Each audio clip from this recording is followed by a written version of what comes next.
for real this time. Hey, everybody. Hello, everybody. My name is Nick. I'm joined by Kelsey. How's it going, Kelsey? Hello. Besides being sick. Pretty good. I have tea. Found out Twitter really likes tea. A lot of people really like tea. A lot of people want to help me like tea. It's very nice of them. I'm drinking tea. Do they want to help you like it, or is it more of a grr, why don't you like tea? This is the internet, you're wrong. No, I said, why does tea just taste like hot water with slight flavor? And then everyone's like, oh no, tea shouldn't taste like that. I said, what am I doing wrong? So they're helping me. So we are here today. Oh, also we're going to be joined by Keith also at some indeterminate point in the future. We are here to play one of my favorite games of all time. I've been listening to this menu jam for a while while I've been getting set up. Hey Nick, can you screen share with me? Oh yeah.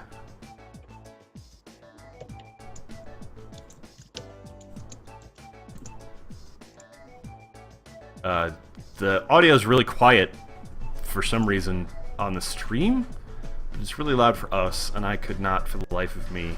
That's what I was testing when I accidentally went live a second ago. I was trying to do a recording. Instead, I hit start stream. Whoopsie.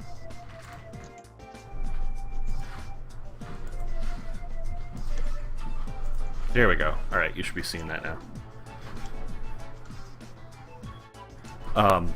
Yep, I do. This is absolutely one of my favorite games of all time, ever, forever, period. And it is Picross 3D.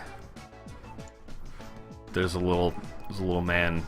See, here's the title over down in the corner. This window layout will make more sense once I start playing. By the cute snail. So, if anybody out there has never played a Picross game, it's it's definitely, audio is loud? Are you kidding? It's not too loud, is it?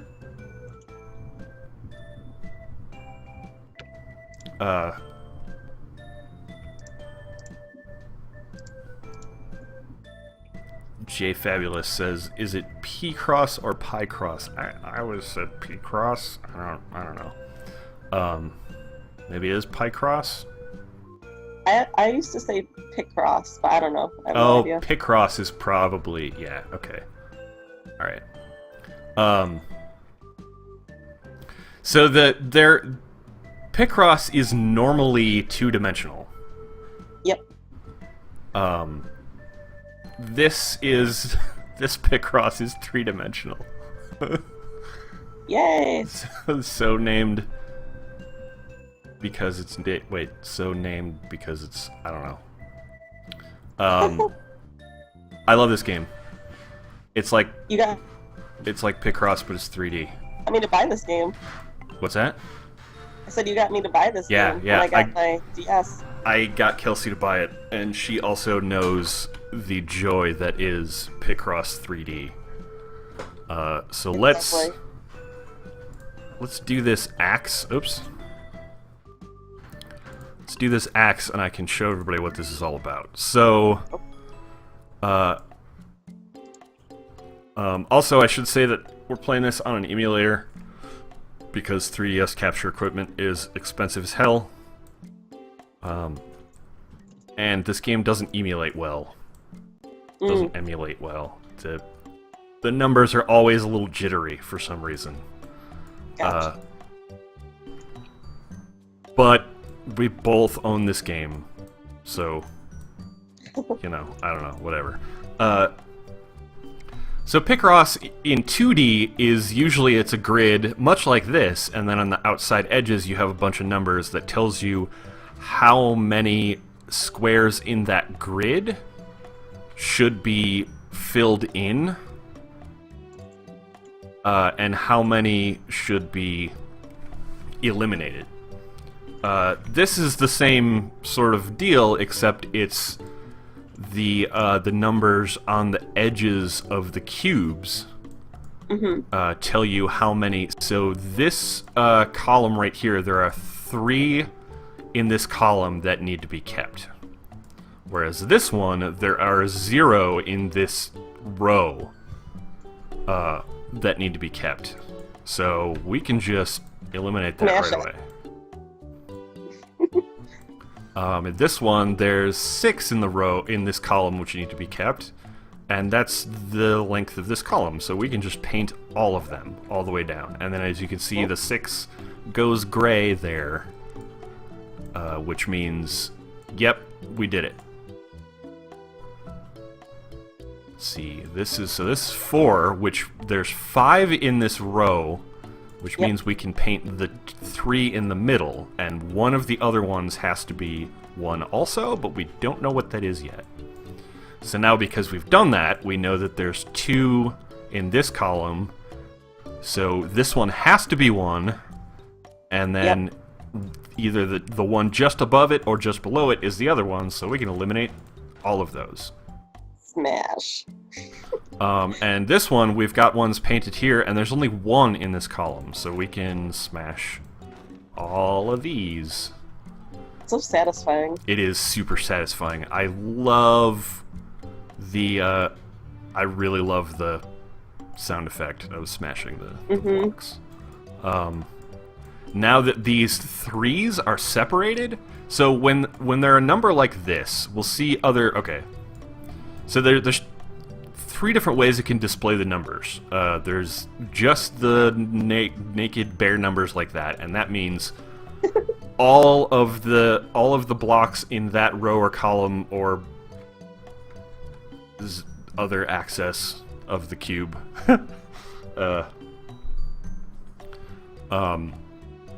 are contiguous, so they're all in a line, which means that we can eliminate these 2 3s down here because they're separated from the rest of the pack up here. And that also means we can paint these. And now painting doesn't necessarily mean that we are totally right. Right. Like it says it's grayed out the 3 because we painted 3 in here. And that's all that's left. There's no extra ones. But it also helps us from like accidentally... You can't accidentally smash out blocks that you've painted. You can still smash out blocks you haven't, though, which screws me over a lot. Yeah, I do that a lot accidentally also. So we can knock out that one, because we've got 4 painted in this row. So when the numbers are in a circle, it means there is at least 1 space between all of the blocks that are meant to be kept. So this is a 3 in a circle, and we've already got 3 painted here. So we can eliminate both of those, and then we're done. Oh.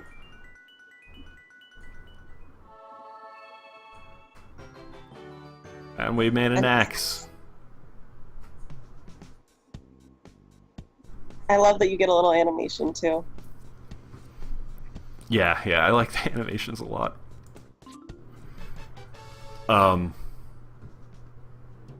Dylan in the chat, Major NWS, correctly states that you should probably start with Picross, Mario's Picross for the Game Boy, because it's really important to get the whole story in order of the Picross games. Let's do this one. I haven't done this one yet on this save, at least. So here we've already got a lot more complications going on. It's multiple layers thick, but we get a bunch of zeros. I love smashing out the zeros. Yeah, that's the best part. So this game is one of my favorite games ever, because it's like it's my go-to relaxation game. like a lot of this game is just automatic for me at this point because I've played so much of it. Yeah, I've been playing it a lot these last couple days. And it's so satisfying because it's kind of like bubble wrap, but it still has enough going on to keep your brain occupied. Yep. I really like playing this a lot while watching stuff. Yep.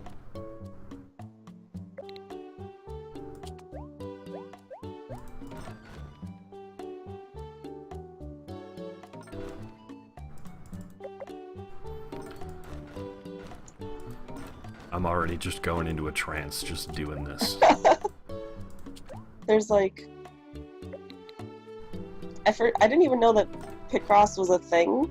Like, a whole genre of puzzles. I found it by accident on the iOS store. There's a game called Paint It Black. Oh, okay. And I found it, and I don't even think it calls itself Picross. And then you told me about this, and I looked it up. I'm like, wait a minute, this is like that thing. I'm pretty sure the name Picross is owned by Nintendo. Mm. Okay. Because, yeah, these are all, like, official Nintendo games. We made a cactus. Yeah. What? Blazing Raven says, we lost Nick. I mean, not really. You just lost me in the wonderful glow of Picross 3D.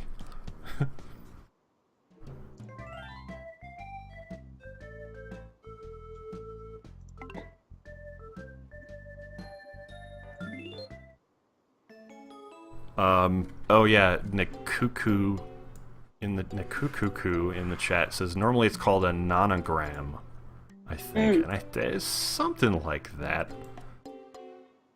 That's cool.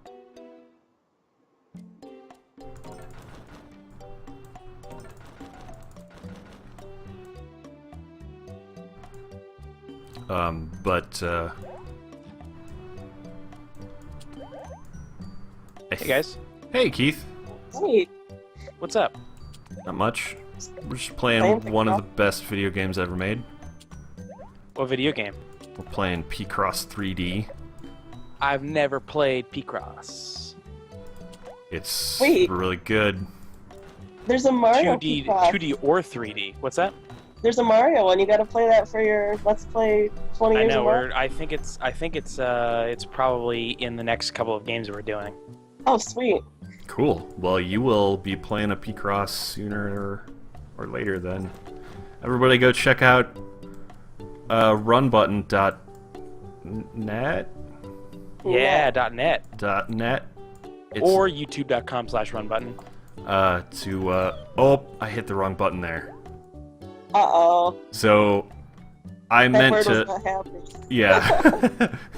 This weird little bird thing over here. So yeah, I smashed that block when I meant to paint it, because I wanted to mark it to keep because there's a 4 up there. So you're marking blocks, you're smashing blocks. What's up? What's going on? I mean, if you were on time, maybe... Oh, I absolutely wasn't. You would know how this game is played, because I explained it already. Okay, so... The gist of this is the numbers on the edges of the blocks are how many in that row, column, or whatever the word for depth of a cube is. How many blocks in that thing, in that line, that should be kept. Okay. So here, this has a 4 on it, and I've already painted 4 all the way down this column.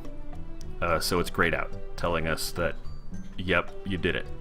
So, by painting it, it basically just marks it so that we can't accidentally smash it. Okay. And the overall goal is just to eliminate all of the blocks that aren't supposed to be there. Okay, and then it'll make a picture or something? Yeah, it'll make a little thing of some kind. Like last time we made a cactus.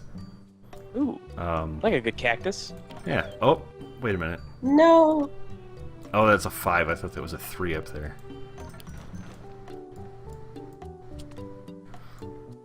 But also, there's different. There's the naked numbers by themselves, and that means that all the numbers in that line are contiguous. So because we know that this 5 is on the end, we can just paint this 5 all the way down and eliminate that one. Yeah, get rid of that stupid 1. Whereas if the number's in a circle, that means there's at least one block in there. There's at least one space between the blocks that should be kept. So with that 4, you could paint that 4 and get rid of the bottom one there? No, not necessarily, because we don't know that the top 4 it's contiguous, but it's not necessarily contiguous from the edge. Okay. That last one... that top one can say 4, but it doesn't necessarily include that block. Right. Exactly. Okay. But that it does tell us that these 3 have to be kept in the middle, because we know that that's where that would overlap. You know what I mean? So since the top left block is a 2... Yep. Yeah, we know we can keep that one. Oh, I hit this wrong button again. Damn it. We know we can keep that one and not smash it like I just did. And that means that we've got the 2 blocks in this line, so we can smash that one. No, sorry, I mean the top left on the side there. On the Oh, all top. the way left. You said top left, and I said I've heard top right. Yeah, I'm dumb. Yeah, that doesn't tell us anything because there's 4 blocks in that row. Okay. If there were 3, we could mark the middle one. Got it. But there's 4 here now, so we can take all those. And actually, so here's another example of the circle ones. So here's 4, and then a space, and then there's the other 5. Great. That make up that last one. And you can make 5 mistakes, it looks like? Yes. Yep. Or a certain time limit. Oh man, my chat just broke in a super weird way. What happened? The left half of everybody's words moved up when somebody wrote a message, and the right half didn't, so everything was cut off and moved down 1. Weird. That was super weird. Somebody's zalgoing it up. Yeah, looks like, yeah. It's gonna be something with ears, I think, because of the top thing. I don't know. It's my guess. I can't remember what this one is. Is this game hard? It seems super complicated. Once you get into the rhythm, it's better. Yeah, there's a certain rhythm to it. I'm screwing up because I'm talking, but I've played a lot of this game, and I can kind of just, do a lot of these without thinking a whole lot. Maybe it's a Patamon. Do you think it's a Patamon? A what? It's a Digimon. Oh. Oh, I thought you were saying... Got big, weird ears. I thought you were saying Patapon. Nope. For a second, I thought it was Padawan. Do you think this is maybe a Padawan? Yeah, probably. Got a weird shape. Where's the little rat tail? Isn't there? There's got to be an official name for that rat tail. Oh yeah, I think I used to know what it was is. called. Let's see. Isn't it? It might just be Padawan braid. Name. I think they call it a braid. Yeah. Yeah, they just call it a braid. Oops! Look at that! A bunch of how-to videos for how to make your own Jedi braid. Yes. Ah, it's a hippo. Yay!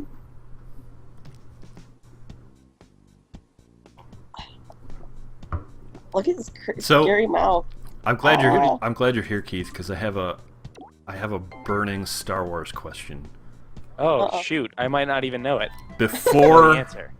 Before the well, if you don't know it, we'll have to bring it up next time we play KOTOR. Okay. So maybe Tolvo will see it and he can answer it for us. Before the chat before the last stream that I did just a little bit ago with Jack, people were talking about what would happen if you tried to block a bullet with a lightsaber. Oh, the bullet would just fucking disintegrate.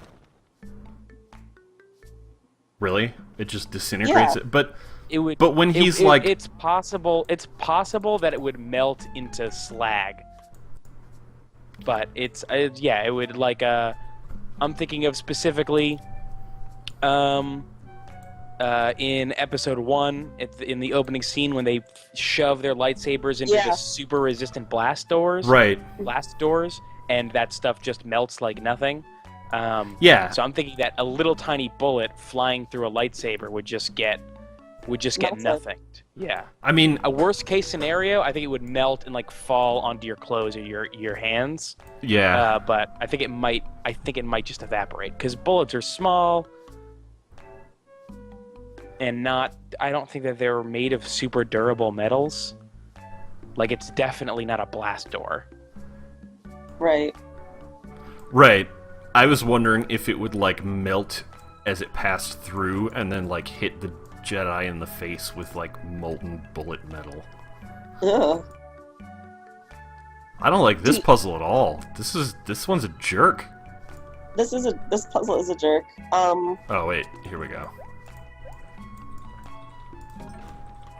What was I gonna say? Oh, do they in the Star Wars universe? Are there even guns that still shoot bullets? Yeah. Are they all Tusken lasers? Tusken Raiders use projectile weapons. Almost no one uses projectile weapons, but that's like one of the key things. Like one of the facts about Tusken Raiders is that those rifles shoot bullets. Okay. But it's as far as I know, it's definitely rare. Interesting. All right, here's where I just make an educated stab. Nope. Some of these I don't. Oh, I remember what this one is. It's an. Do you want? I mean, you almost got it anyway. Yeah. So. It's a. Sometimes I feel like you have to make a random guess in the dark. The letter. The letter O? No, it's not. It's not. Get out of here. Why is it thicker on one side? I don't. It's a. That's what she said. That kind of. That kind of font, I guess. Sorry. Kelsey. Oh, okay. Wait, here we go. Was this? Did one of you see this? And this is why it came up. This is a question on science fiction and fantasy. Would a lightsaber melt or vaporize a bullet? Oh no, No. I hadn't seen that. No, This was I haven't. asked 6 months ago. Okay. 8 months ago. Assuming that a lightsaber is magnetically contained tube of plasma, and the typical bullet made out of either lead or copper jacketed lead, how would said bullet That one was interact with the way lightsaber? easier. That's the letter S. Yep. I know that. Again, it looks like it's got some extra pieces on there. When you said jacketed, I thought you were going to say something entirely different. Nope, jacketed. Like Full Metal Jacket. Like full metal ejaculate.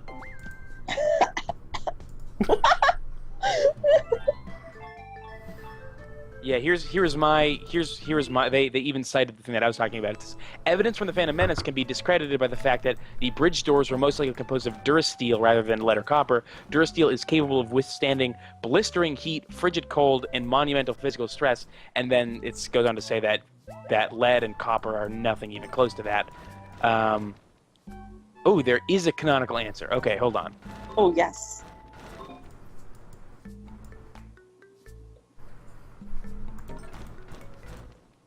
I kind of want bullets to just be like the It says that according to canon, the bullets will disintegrate. Oh, okay. What canon? What does it cite? Hold on, I closed it. It cites.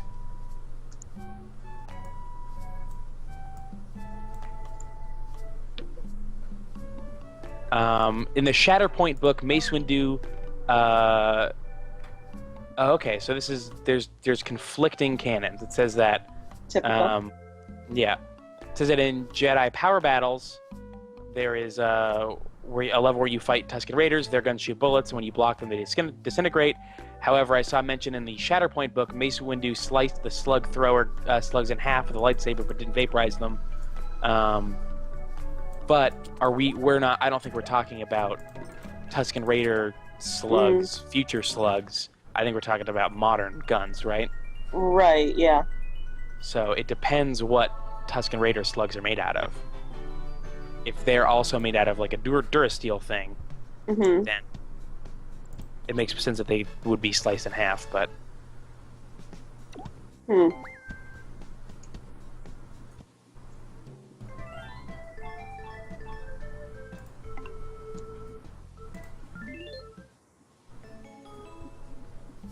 I was really hoping that like physical bullet ammunition would be like some sort of weak point. yeah. Like in Halo, the reason that the humans were even close to a match for the Covenant was because all the Covenant shielding systems were designed to protect against plasma energy and not bullets. Yep. Or like in Independence Day when they take down the alien spaceship with a computer virus that the aliens had never seen. Because they're dumb aliens.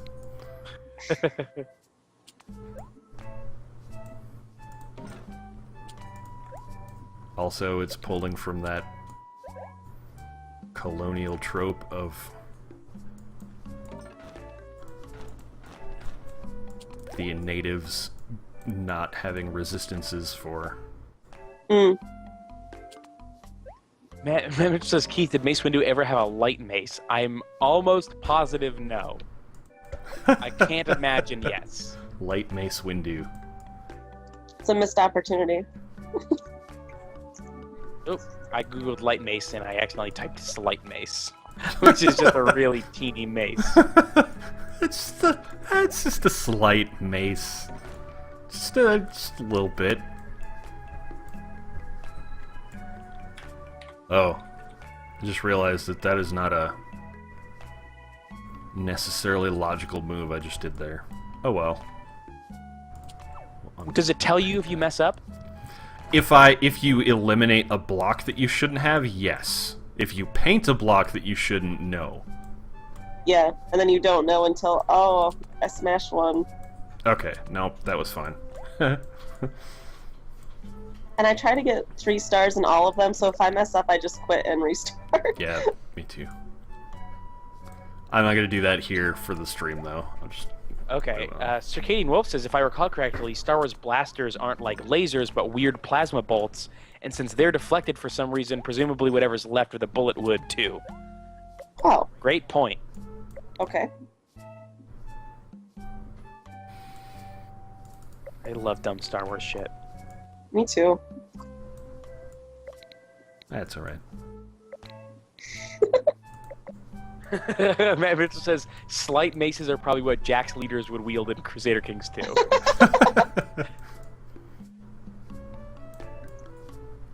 Oh, I need to eliminate that one. Doesn't help us, though.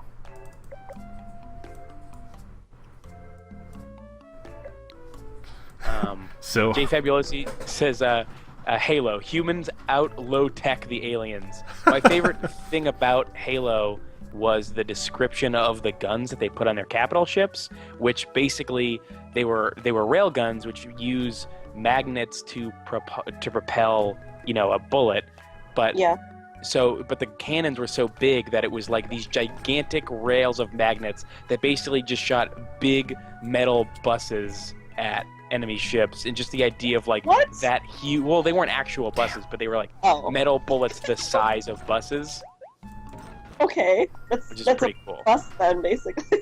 Yeah, it's basically a bus. It's like a solid, not. It's like a not hollow bus. Like there's no kids in it. That's good. That's good. Wolfram says, Keith, every time you say dumb Star Wars shit, I just want to remind you that KOTOR 2 isn't canon. they don't want KOTOR 2 to be canon anyway. Like, even when it was canon, they still were mad about it, which is why Star Wars is fucking stupid. It's canon in our hearts. Yeah. So yeah, instead of head cannon, it's the heart cannon. Yes. Oh, look at all those zeros! Smash! Yeah. Fuck you, zeros. Almost as good as a The zero. letter I. No, it's got it's 2 layers thick, so it's probably not a letter. Almost as good as zeros are ones. Because you still ones are good. you still get to smash a lot of them.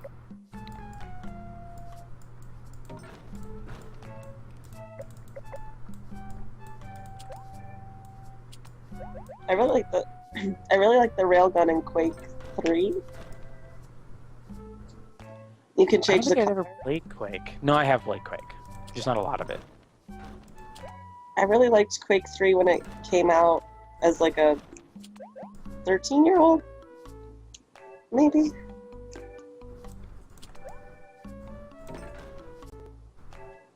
I played that a lot with just bots though, because I was 13 and also not very good at it, but I remember I beat it on like whatever the lowest bot one was. Probably like I Can Win or something. Man, bot matches are fun. More games should have Yeah. bot matches. I agree. agree. I think the first Black Ops had bot matches, and playing me and a friend against an entire team of dumb bots is always super fun because they're just so dumb. Yeah. Or against good bots and try to win. Yeah. Pleasure favorites is Keith. I'm about to read Cryptum. Should I eventually? I haven't read any of the older. Oh, by older I mean like takes place in the past Halo novels. Kyle has, and he really recommends them. I think those are the ones that have to do with Halo 4. And he says yes, those are good.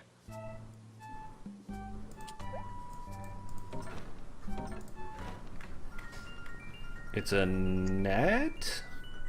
No, what is it's that? a sleuth tie-in. Oh, yeah. It's a magnifying glass. I just did that puzzle yesterday. What did you call it? I said it's a sleuth tie-in because Oh, okay. sleuth, you had to find the magnifying glass. Oh, wait. I skipped the animation there, but were they using the magnifying glass to burn ants? I think so. Nah. This game reminds me a lot of Pushmo. What's that? Pushmo is Yeah, is a. What's up? I was just gonna say I can see that. Yeah. Pushmo is a 3D puzzle game for the 3DS and the eShop, where basically you have to push and pull blocks to let your character climb to the top. Oh. It's like a That's climbing cool. puzzle where you can move the blocks. It's like a more interesting Catherine. In Yeah. terms of the way that the puzzles work. That's cool. It's really good. It's a good game. If you got one of them 3DSs, I have a 2DS. I have a 2DS that works too, I guess. I Like- guess. No, it doesn't. I It doesn't work. Yes. Hey, it was way cheaper, and I really don't care about the 3D, to be honest. Yeah. No one ever did. I actually really like the 3D. Like a For some, bunch. There's some games where I really like it, and then some games where I think it actually takes away from being able to play it. Yeah. You know, it was really weird, the 3D in Pokemon, where it was only 3D in the battles. What was that about? Yep. And then if Get you your shit had together. the 3D on in the battles, the frame rate would just crawl. Yeah.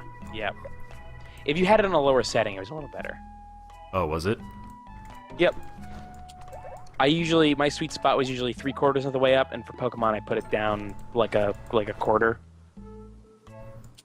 Whoops. Oh, I need to play more Pokemon. Yeah. So good. Pokemon's so good. You guys I looking picked my Pokemon, and that was where I stopped. Which one did you pick? The cute Firefox thing. Oh, that's a pretty cute Firefox. What's the Firefox called? I can't remember. I named him Buddy.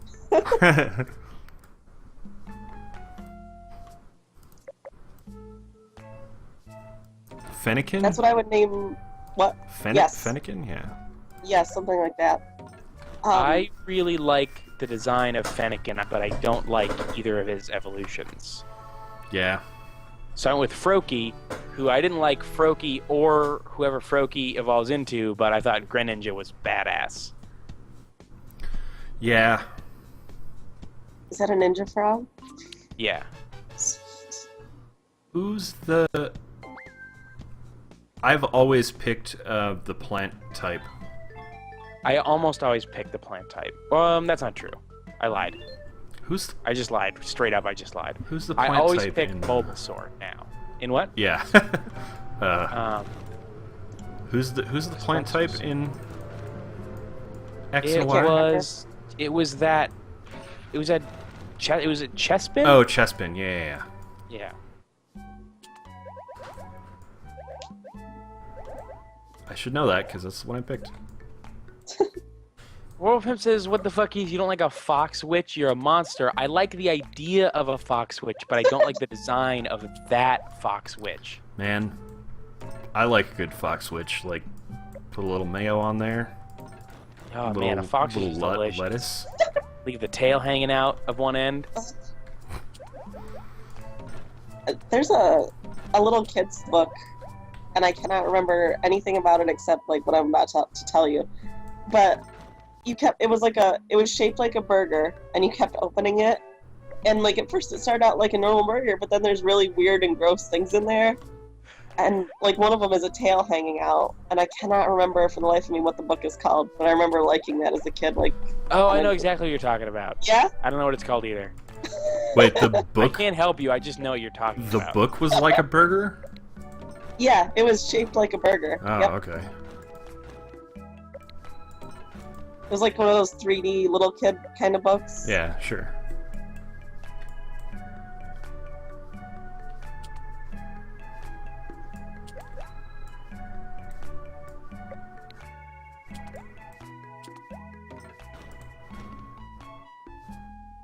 Wait a minute.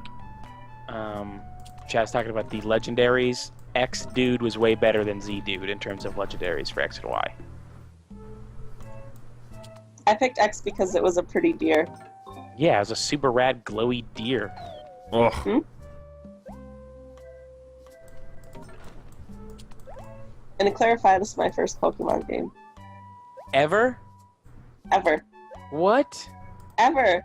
How? Because I had the original... I'm not blaming you, I'm just exactly blaming you. I had the original, the gray Game Boy, and that was it. That was my only handheld. Yeah, but that had the first 3 games for it. Did it? Yeah. Yeah, Oh. you could get... I don't know. No, the first... Yeah, I think even Gold and Silver would work on those original Game Boys. You had the original Game Boy, the green ones, or the Game Boy Pockets? Like the one with the green screen, yeah. Okay.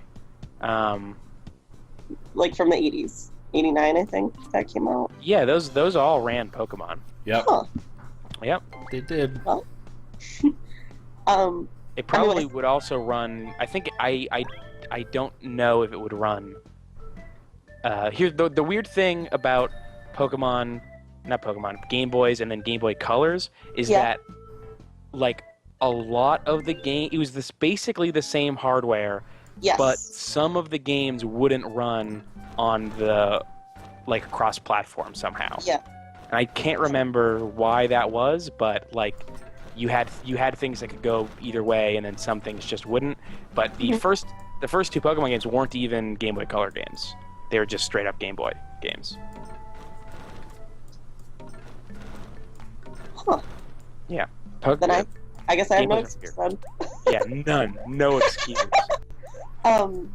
My sister she got one of the the DSs, and so she's played Pokemon games before, but this is my first one.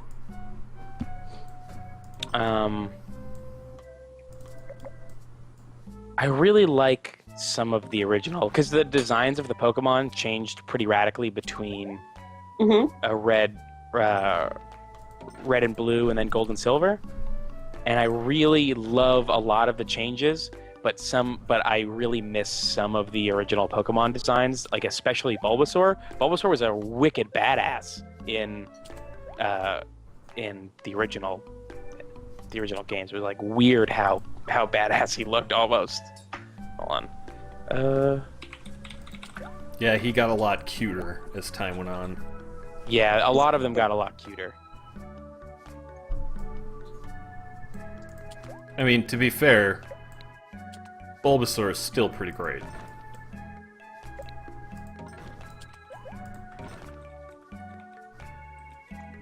Will I be able to find, like, the older Pokemon in this Pokemon? Yes. In fact, they're... in not too very long, like, fairly early on, you get to choose you get another choice of Pokemon, and they're all the original 3 from Red and Blue. Oh, sweet. Okay. So that was actually my biggest problem with X and Y, is how they just fucking gave you a ton of Pokemon up front. Like, and all of them were basically starters, and thus super, super powerful. So it kind of discouraged forming your own party, because they give you half of a really great party in the first hour of the game. They just hand it to you. Other than that, I think that game's fantastic. Yeah, I don't know. I think Pokemons were actually too hard for a while. In, like, not in hard as in, like, this is genuinely difficult, but as in, like, yo, I gotta grind forever just to fight this first gym. I never had a grinding problem, I don't think. Really? Never? Yeah, never. Nope. I thought it was especially bad in the GBA Pokemons. I remember at the time liking Ruby and Sapphire the least. Looking back, I like a lot of those Pokemon, so I can't remember exactly what it was that turned me off of those. Maybe it was just that was like the 1 year of my life where I wasn't okay with accepting that Pokemon is rad. Aren't they redoing Ruby or something? Yeah, those are the next 2 that are coming out. They're redoing those. Soltron says, everything takes so long in early Pokemon games. Yeah, it takes for damn ever. I don't know, I never had a problem with that. I've heard people say similar things. Usually what was happening was, a lot of the time that people spend grinding, I spent like looking for a Pokemon that I wanted, or like just walking around looking at stuff. And so by the time I was like, all right, I'm done, I've got the Pokemon that I want, I had basically what I needed to go fight the gym. Also, fighting the trainers in the gym, who were always significantly easier than the gym leader, was also a huge, like, that took off a long time from having to grind, I think. Like, if you went in there knowing that you can't fight the gym leader just to beat those trainers. Right. Yeah. I don't know. Jay Fabulous in the chat is saying Black and White did a great job with the grind too. Oh wait, no. Yeah, that was Jay Fabulous. And like, what? Was I playing a different game? Because that game was super hard for me. And I stopped playing it for years because of that. I had a really hard time in that game. That was not a 1. We're gonna do a mulligan on this.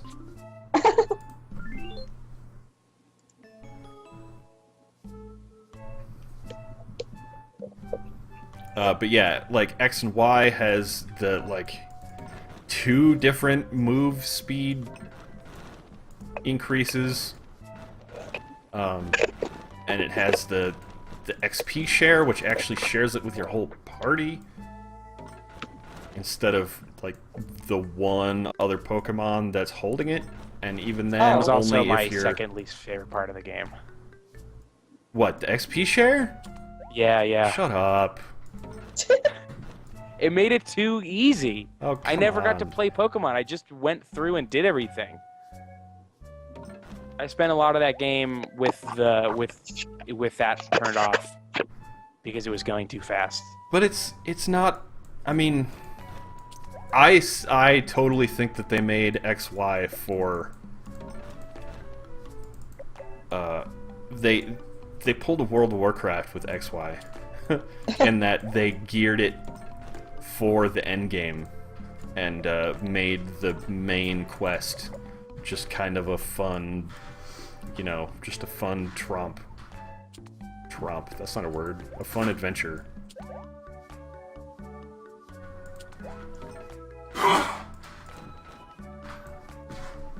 And I like that a lot. Matt Mitchell says, Keith, catch more Pokemon. No, I want to have the 6 Pokemon that I always use. Always? Like I have like 3 Pokemon that I always have in my party. who's I that? always have an Eevee or an Eevee evolution. I always have an Arcanine, and I always have a Gengar. I want an Eevee because that's one of the very few that I know what they are, and it's a cute thing. Eevees are the best. My only wish is that Eevee was more powerful, so I didn't have to evolve him. Or that they made a normal type evolution for Eevee.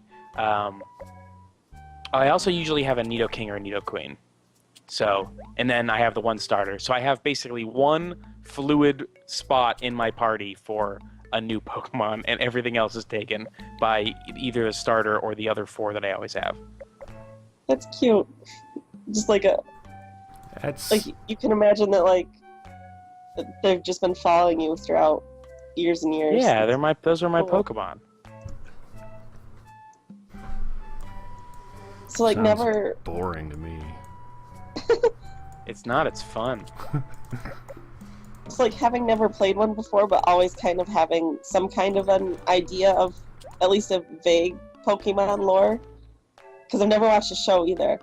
So walking around in the villages, is everyone always that obsessed with Pokemon? Yep. Because that's all anyone is talking about in the entire world. In the Yeah, world it's all of they have. in the world of Pokemon, it's all Yeah. Pokemon is the world. Yeah. Oh, But the also, shows about- imagine if In the world imagine of if Pokemon was Pokemon. real. That's all anyone would be talking about. Yeah, that's probably true.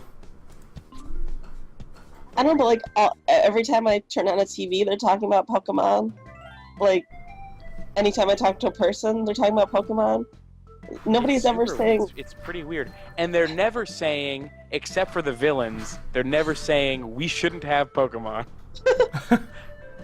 yeah, are they animals? How sentient are they? Wait, Incredibly sentient. They can talk, basically. Okay.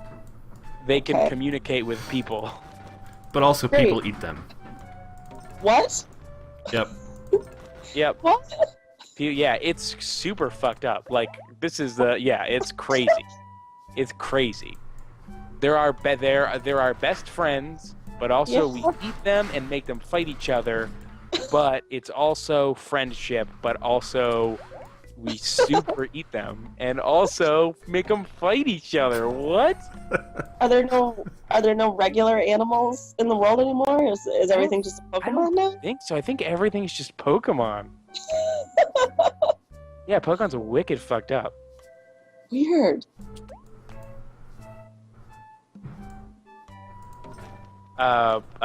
Virtuous Fear says Slowpoke tails were a thing one time. Yeah, Slowpoke tails are a delicacy. Hmm.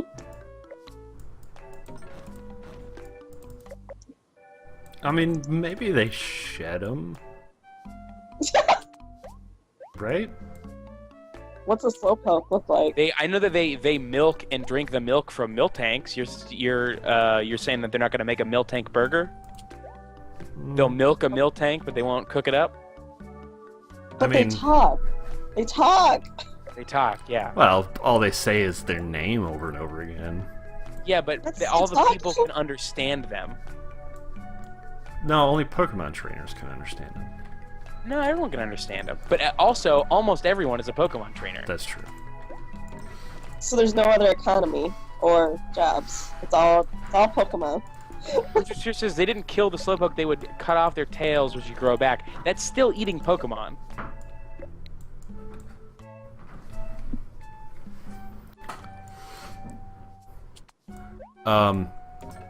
There's an article I read that was all about this on, I think I've talked about this in another stream. I think so too, Okay. yeah. I think you linked me to this, actually. The food I might politics of Pokemon. It was on, like, the Farm Journal or something like that. American Farm Journal. That's awesome. Foben said, Mr. Mime, that's a fucking person. Yeah, that's just a guy. Like, oh, I thought this was Mr. Mime. No, that's our neighbor Jeff. Put him down. You can't put Jeff in your Pokeball, dude.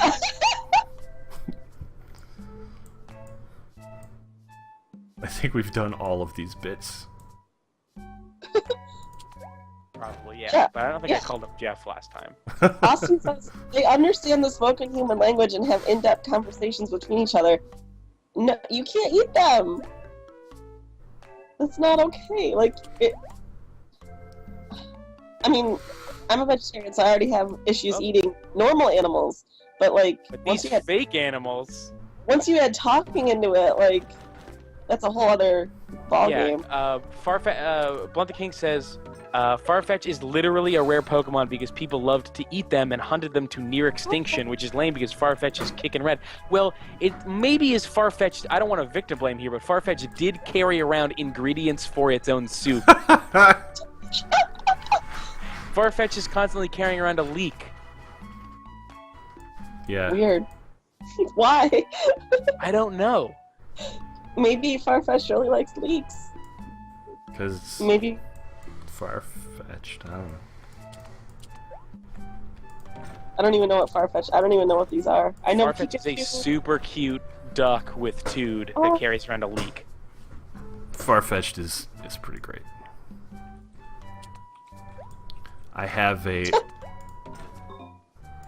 Did you look at a picture? Oh, I should actually. I'll link Oops. one in the chat. That was a lucky accident. Oh, he's mad. He's so cute though. He's so proud of this leek. Look at this. Look at my leek. Yeah, Farfetch is adorable. I like Farfetched, but only because he reminds me of my favorite Pokemon, which is Psyduck. Oh, I know Psyduck. I know 3 different people, totally unrelated, who carry around Psyduck Pokemon cards in their wallets. What? Yep. I don't know why. I mean, they really like Psyduck, but I would hope so. I have a stuffed Psyduck. Like a Psyduck toy. Oh, In my room. I've had him forever. I got my cousin a stuffed Pokemon last Christmas. Let me look up what that was, because it was really cute. And it was like one of the only things on his Christmas that he gave to me, so I was like, alright. Hey, it's a baseballsman. Or a cleanup batter. Sure. That's weirdly specific. Yeah. oh man, this is weird. Internet Technique says, I think quoting from some Pokemon Wikipedia page or something, Farfetch'd origins might have come from a certain Japanese saying, literally translating to "a duck comes bearing green onions." As a saying, it means something surprising but convenient, which that name Ow. entirely is. It is surprising but convenient that they have that as a saying. The Pokemon stuffed animal my cousin wanted was an Umbreon. Umbreon's are pretty cool. Umbreon is an Eevee evolution Yeah, he's pretty cool. that you get when you reach max happiness with Eevee at nighttime. Aw, Yeah. that's super specific. And then Espeon is max happiness during the daytime. Huh. Yep. Espeon's cool. I used to like Umbreon more, and then and now I'm not an angsty teen, so I like Espeon more. What is it about? Wait, which one is which? Umbreon? Umbreon is the dark type Pokemon, and Oh. is is kind of like a badass dog looking thing, and then Espeon is a big purple glowy psychic type that is rad. Super cool. Listen to this jam. Yeah. Whoa. What's up? Somebody just dropped something loud? Oh, you heard that? I Yeah. thought my mic was turned down enough. Yeah, I was playing with a dinner knife, and I dropped it. I was fidgeting, playing with a dinner knife.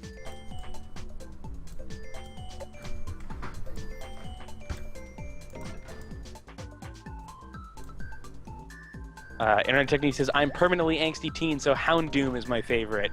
Yeah, I used to be... you know what? I always liked Houndour, because Houndour was an adorable little puppy, but I never really was into Houndoom. Houndoom does sound just like a... All I can think of is the Hellhounds in Supernatural. That's what I'm... Oh. But I can't really picture anything because they're invisible, but that's what I'm picturing.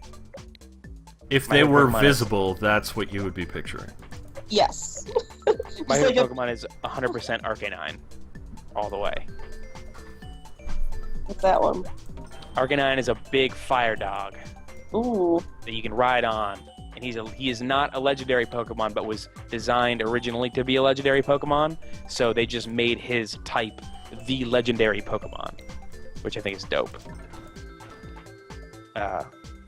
Like in the spot where it will call Pikachu Electric Mouse Pokemon, it will call Arcanine the legendary Pokemon. It's pretty dope. Yep. I gotta be honest.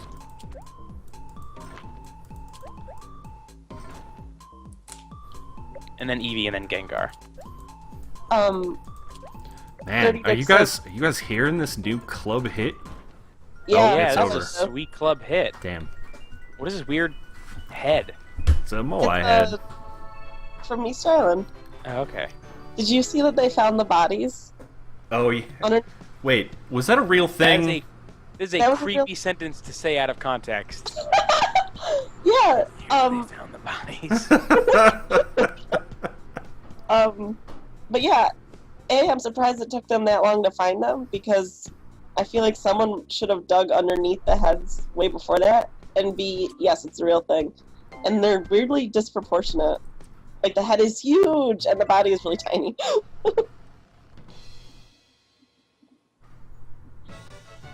Also, 36 says there's a Pokemon that is a flying palm tree dinosaur with bananas for a beard. Morofem says, Guy Fieri presents Sweet Club Hits and Other Shocking Sandwiches. Oh, man. This is great. This is exactly what I wanted to do tonight. Thanks for... Talk about Pokemon to play Picross? Yeah. I just wanted to chill out, play some Picross, and talk about just whatever. Perfect. Well, that's a pretty sweet jam, too. You're gonna put some sweet jam on my club hit. Oh man, I'm getting hungry again. I wonder if my dinner is still in the fridge or if someone ate it. Aw. What's I don't know your if you eat dinner? it. I had some leftover. I had half a leftover sandwich that I got from the sub shop down the street, and mozzarella sticks. Mm. And I had half the sandwich. I'd have the sandwich and half of the mozzarella sticks for lunch. And I'm sure that at least one of those two things is gone. It's the letter Y. Nah, it's a lobster. That's a slingshot. Or a divining rod. I'll be right back. I ate the rest of my pizza that I ordered yesterday. That was my dinner. Was it good? It was. It was just as good the second day.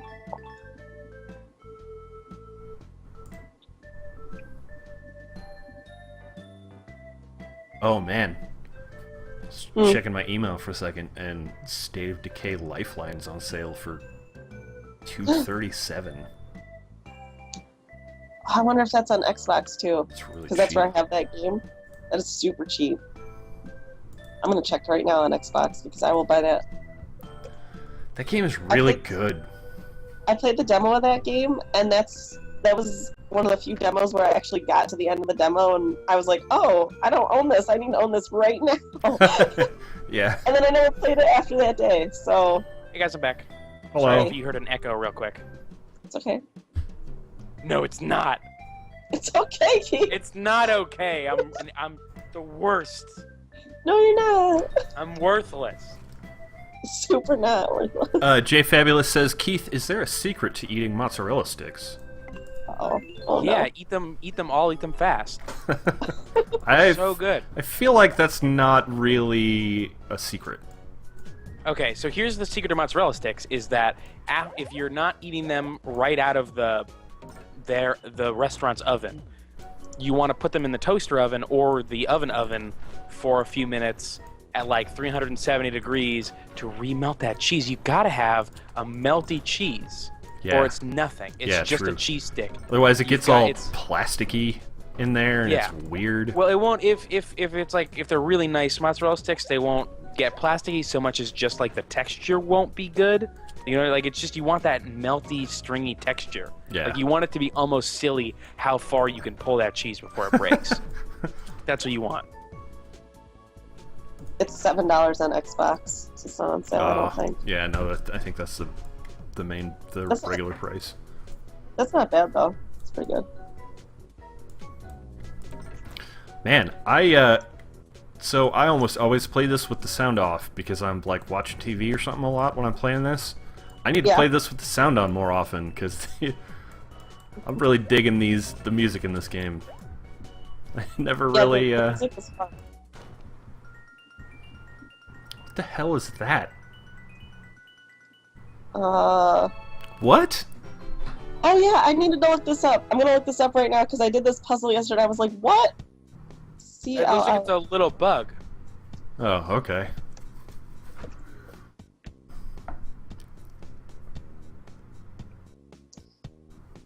Oh, you know who's an awesome new Pokemon? They're talking about the Pokemon in the chat.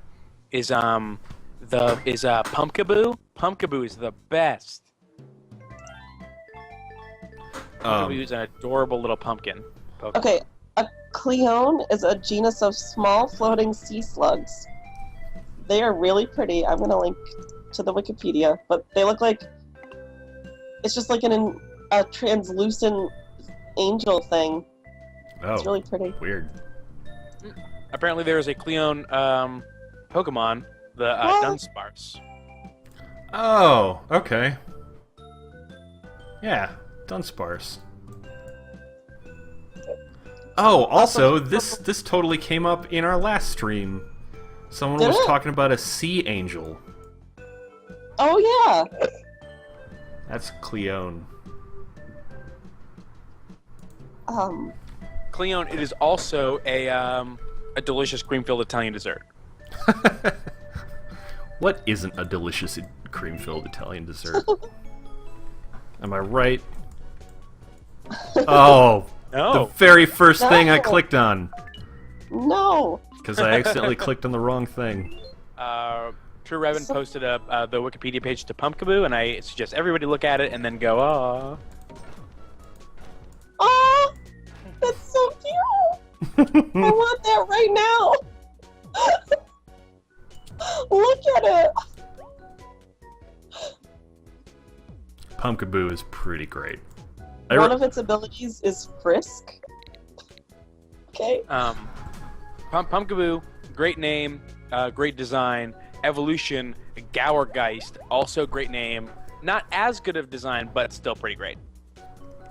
Isn't there... Don't they have two evolutions? Isn't there another one that's got a don't know. clever name? Oh no, each one has 3 sizes, I think. So you can get like small ones, medium ones, and big ones. Oh, okay. yeah, no, small, average, large, and super size, and they're like different sizes of pumpkins. I don't think it affects stats at all, though.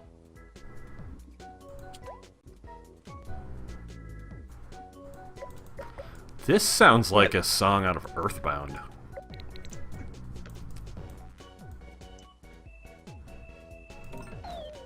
What? Wait a minute. Oh yeah. Ugh. I wish the Earthbound was on the 3DS. Andy, Yeah. Shop. Me Andy too. links to Halucha, which if you just got here, we've been talking about. We talked about Halucha before too, because Halucha's rad. I never hated played Halucha for a long time because they would always kill my Pokemon. I really, yeah, Kelsey, I really, really, really want Super Nintendo games on the 3DS Virtual And, like- Console. You can get it on the Wii U, but I don't have one. Yeah. Also, GBA games. There was a technical article about that I read once about how they couldn't. There's not enough, and this is the reason why. So there is GBA games on the 3DS and 2DS, but only if you're part of that ambassador program. Excuse me. Oh, okay. Like if you bought a launch system, Yeah. before they reduced the price. Excuse me. Oh, where's all these bourbon coming from?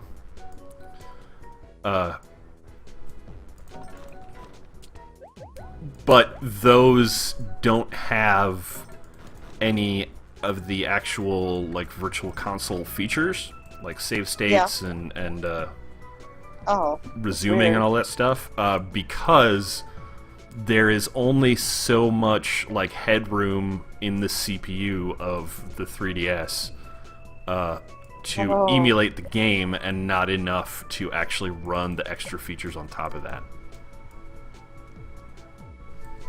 Which is super weird. Yeah. That is a weird technical limitation to have in 2014 with a system that is on par with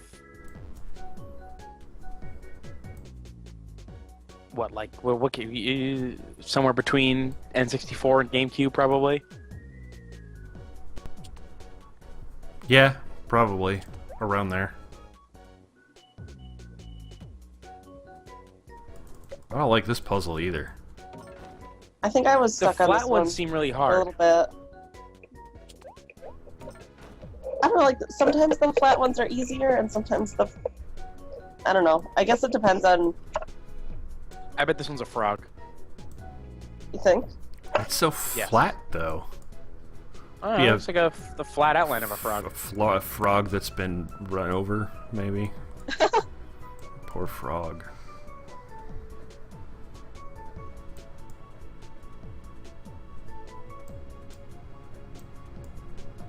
Man, Earthbound is a really good game.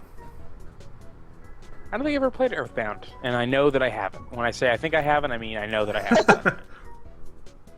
I would love to, because everyone says it's so good and iconic and everything, but Jesus Christ. What That are was you bad. doing, Keith? My speaker just fell off my table. Just straight up fell off it. is there a ghost in your room?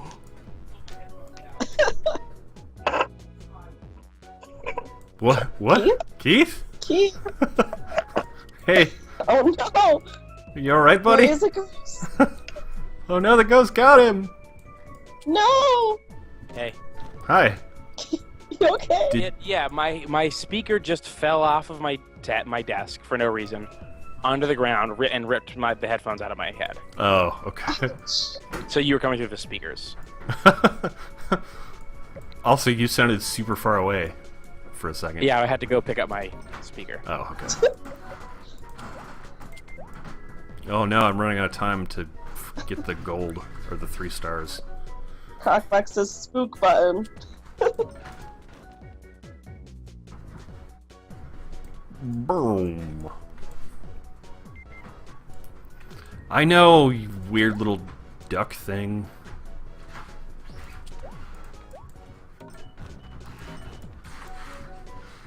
That duck is so cute. I don't know. It's kind of weird. I was like flipping out. It does like cute cartwheels or whatever, and Yeah, I really wanted to get. I set up the. now it's really mad at you. Get off my back, duck.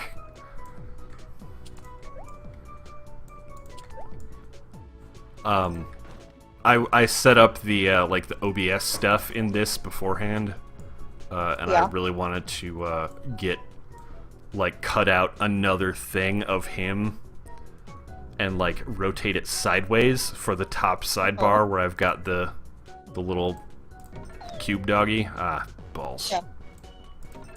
Whatever. I'm sick of this puzzle. Ugh. What is it? I still don't know what it is. Me neither. It's a. It's not a frog. I was wrong about that. It's a starfish. Oh, No, it's not. No, it's not. What is it? It doesn't move like that. This game's the worst now. this is what made Keith turn. Oh, 1 star. 1 starfish. Emotional Hub says, "Quick, ask Keith something Keith would only know. Keith, what's the best part of an apple?" I only eat the outsides. I like that part. Sounds like Keith. That's a thing he says all the time.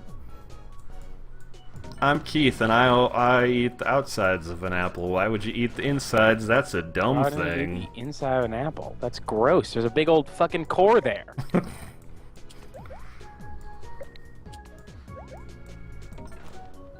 Check this out. Check this out. It's gonna be great.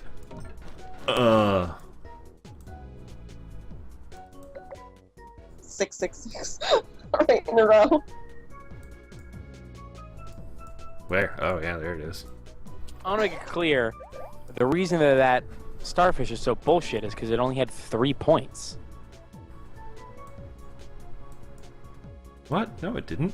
Did it? Yeah, it did. Yeah, it only had 3. No, I had 5. It definitely didn't. Okay, when we finish this puzzle, we'll go back and look. Nah. No, because you can see the picture of what you unlocked. We don't have to go back into the puzzle. Nah.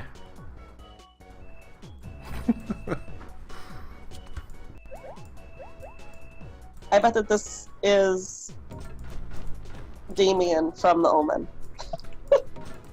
What? Oh, because it Because had this- the 666. Yeah. I get it. Jokes, jokes, jokes.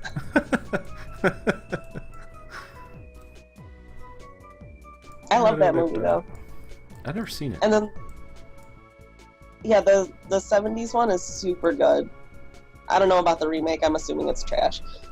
I didn't even know there was a remake. Yeah, it came out on 6/6/2006, and that was the biggest thing it had going for it.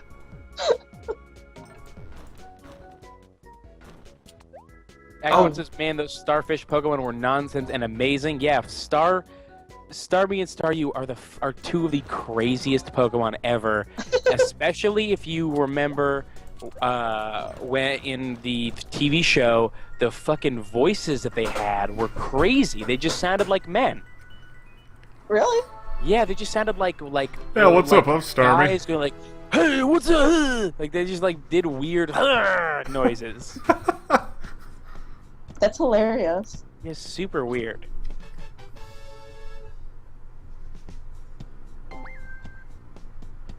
Wait, I think I did see the Omen.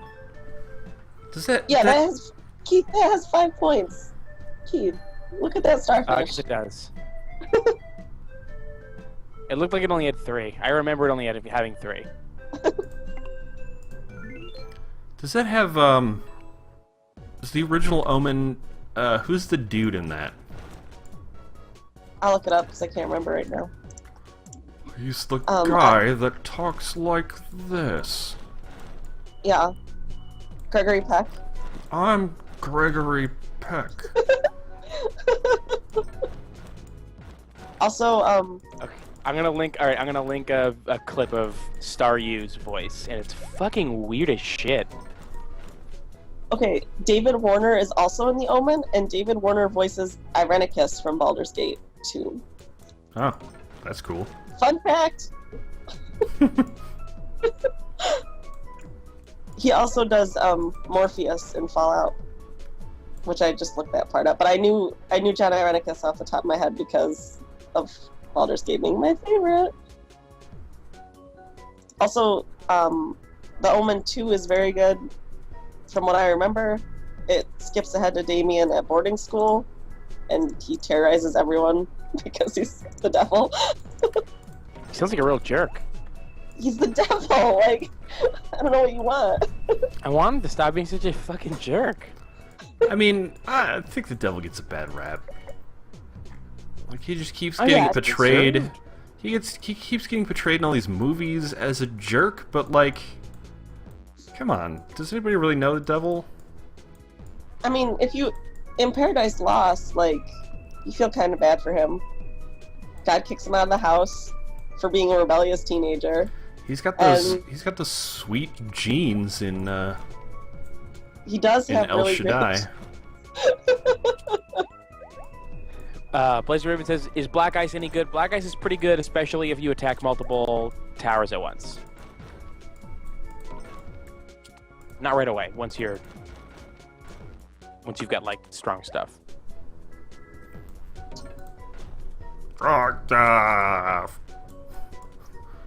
Soltron says, "What's that game where you basically play as Damien? That game was really goofy fun." Oh, shoot, I have it, but I haven't played it yet. Oh yeah. Hold on, I'll go look it up. It starts with an L or something. Because of course it does.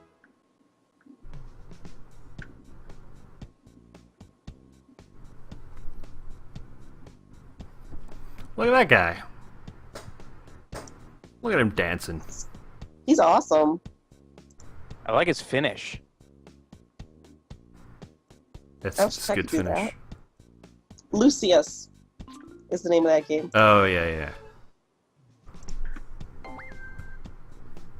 Oh man, did that person not have a second leg? Yeah, he's like one of those Russian dancers, Cossack dancer. No. There was two people dancing. Oh, I don't know.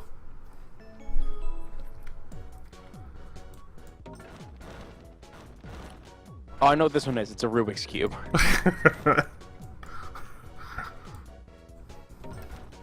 How long were you holding on to that one for a bit?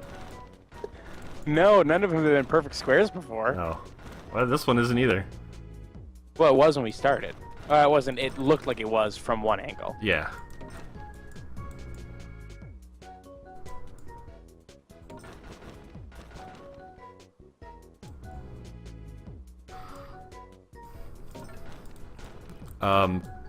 Thanks for putting up with me playing Picross 3D, everybody.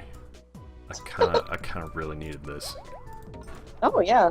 I think love everybody likes this game. I've never played it, but I think everybody else likes it. I got it. It was only $12 mean- when I bought it on Amazon. Oh yeah. So, If you have a DS or 3DS or anything that can play DS games, go get it on Amazon because it's always ridiculously cheap. It fluctuates from anywhere from like $8 to $12 at any given time. The other day I saw it on Amazon for $5, but they were also giving away $10 coupons. ooh. So you're basically it's free. This is a lie. I'm making up lies. What are you doing? Don't lie to the nice people. But also, like, I can't imagine that this is entertaining at all to watch me play. Probably. There's 81 people here. Are you What, kidding? really? Oh, Yes, there's 81 people here. Yeah, listen. What are you... Okay. Picross and Pokemon are popular. I mean, yeah, I guess. Alright. Wow. Yeah, too bad those Thanks. people missed our thrilling lightsaber physics conversation. Thanks for hanging out and watching me play this game mindlessly while we talk about Pokemon and lightsabers. I want to let everybody know that yes, someone did eat my mozzarella sticks. No, no one ate my half a sandwich, and also I ate my half a sandwich, and it was great. What kind of sandwich was it? It was an Italian sub with hots, which I will not be getting from that place anymore because I've tried it 3 times in the last month, and it is never hot. Aw. So I guess I'm Like just gonna get spicy some hot? else. Yeah. I can see the peppers that are supposed to be hot, and they're just straight up not hot at all. Aw. If that sandwich was on website Hot or Not, you would rate it not. Not hot. Keith, what do you feel about that sandwich? Do you think that sandwich is hot? No, it's not hot. It's a good sandwich. I just want it to be spicy, and it's not at all. Does that website still exist? I feel Hot that's or not. probably a really old joke now. Hot or not .com. Oop, yep. Yep. Well, boo then. It looks like now it's just Tumblr. Oh, Not Tumblr, God. sorry, Tinder. It looks like it's just Tinder Oh, now. alright. And Well, now you have to log in with Facebook. Gross. Yeah. I mean, that's kind of what Tinder is anyways. Add your best photos, play the game, get fans. That website is super gross, by the way. Mhm. It's not good stuff. Tinder or I don't know. I don't know anything about Tinder, so I don't know. I'm talking about Hot or Not. Yeah. But I think Tinder I think has Tinder's the, really similar, isn't it? the idea. I mean, the difference I think between Hot or Not and Tinder is that in Hot or Not you're just rating someone if they're hot or not, and then in Tinder you're like trying to match up and see if you can go on a date with someone. Right. Yeah. That's the idea. But those dates are still mostly, if not completely, based entirely on, like, the matchups on that site are based entirely on visuals, right? Right. Yeah, you I've can. never gone on a Tinder date. The appeal, I think, what people say the appeal is that you can't message someone unless you guys have matched, and Right. and you see like a handful of pictures, and then I think you can see a bio, and then you can message each other and like see if you want to hang out, and then either hang out or not hang out. Is it And- like, does it use like what metrics does it use to match you? Is it like personality It's Just just quizzes and stuff? no, it's Just- just a yes or no button. Oh. So Yeah, it's but just, the- do you think this person matches you, yes or no? Do you I think think this so. person's attractive? I think the way that people match is by themselves having conversations through the Tinder message app. It Oh. also shows like common Facebook links you have and Okay. common Facebook friends you have, which is a little weird. I tried it for one night because I had some friends over who were looking at Grindr and Scruff and stuff. And I was like, well, let me see what the straight equivalent of this is. Yeah, the primary difference And I was so disappointed.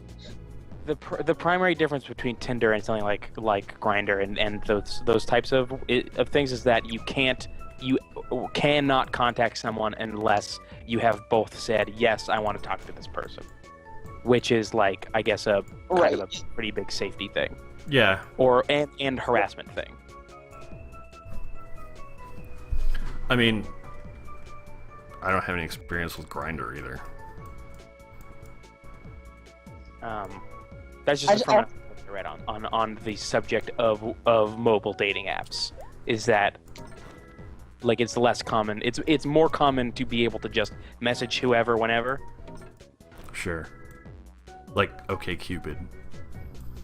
Which Right, yeah. I want to say every date I've ever had through OkCupid was not great. I'm sorry if any of the guys that I had dates with or ever find this stream. What's Austin says, I'm a big fan of I don't know what that is. I don't know. EH? Yeah. And then Electronic Han horses.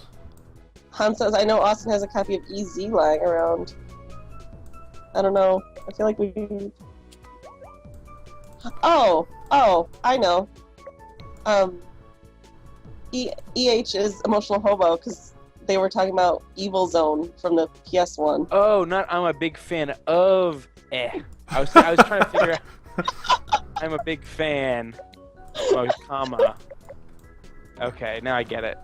I thought that was like a game that Austin liked or something. I thought he was talking about a different dating service. Yeah, because they were talking about Evil Zone and calling it EZ. So I was imagining EH was a different thing. So I was like, what is it? What is it?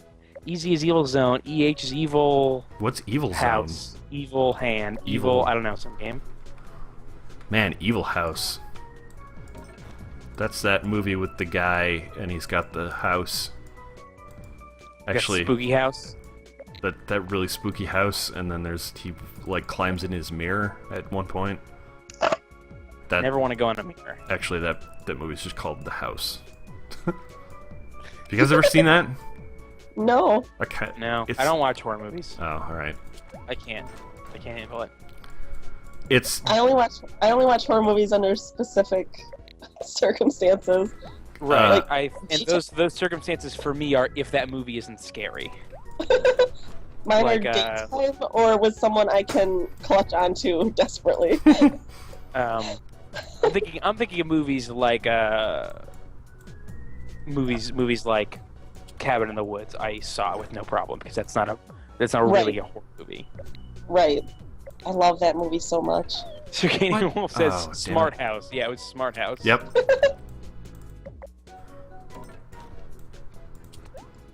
Like, I saw The Conjuring at the theater, which was probably a mistake. But I went with two of my best friends, and there was a point where I literally screamed at the top of my lungs and just launched myself into one of them. And just buried my face. What is that thing? A box fish? That's fun. I think they made that up. Hey, look! No. Hey, look! I made a sure fish. I made a fish for this level. That doesn't look like a fish. It's too boxy. Yeah, it's a box fish. Yeah, get off my back. Whatever. Man. We're moving on to the next level. I gotta do 15 of these an hour. Nope, it's a thing and it's real cute. Look at this. I made the letter Y. I made the letter Y. You impressed, boss, eh? Me and the union's gonna take a 30-week break. Brr.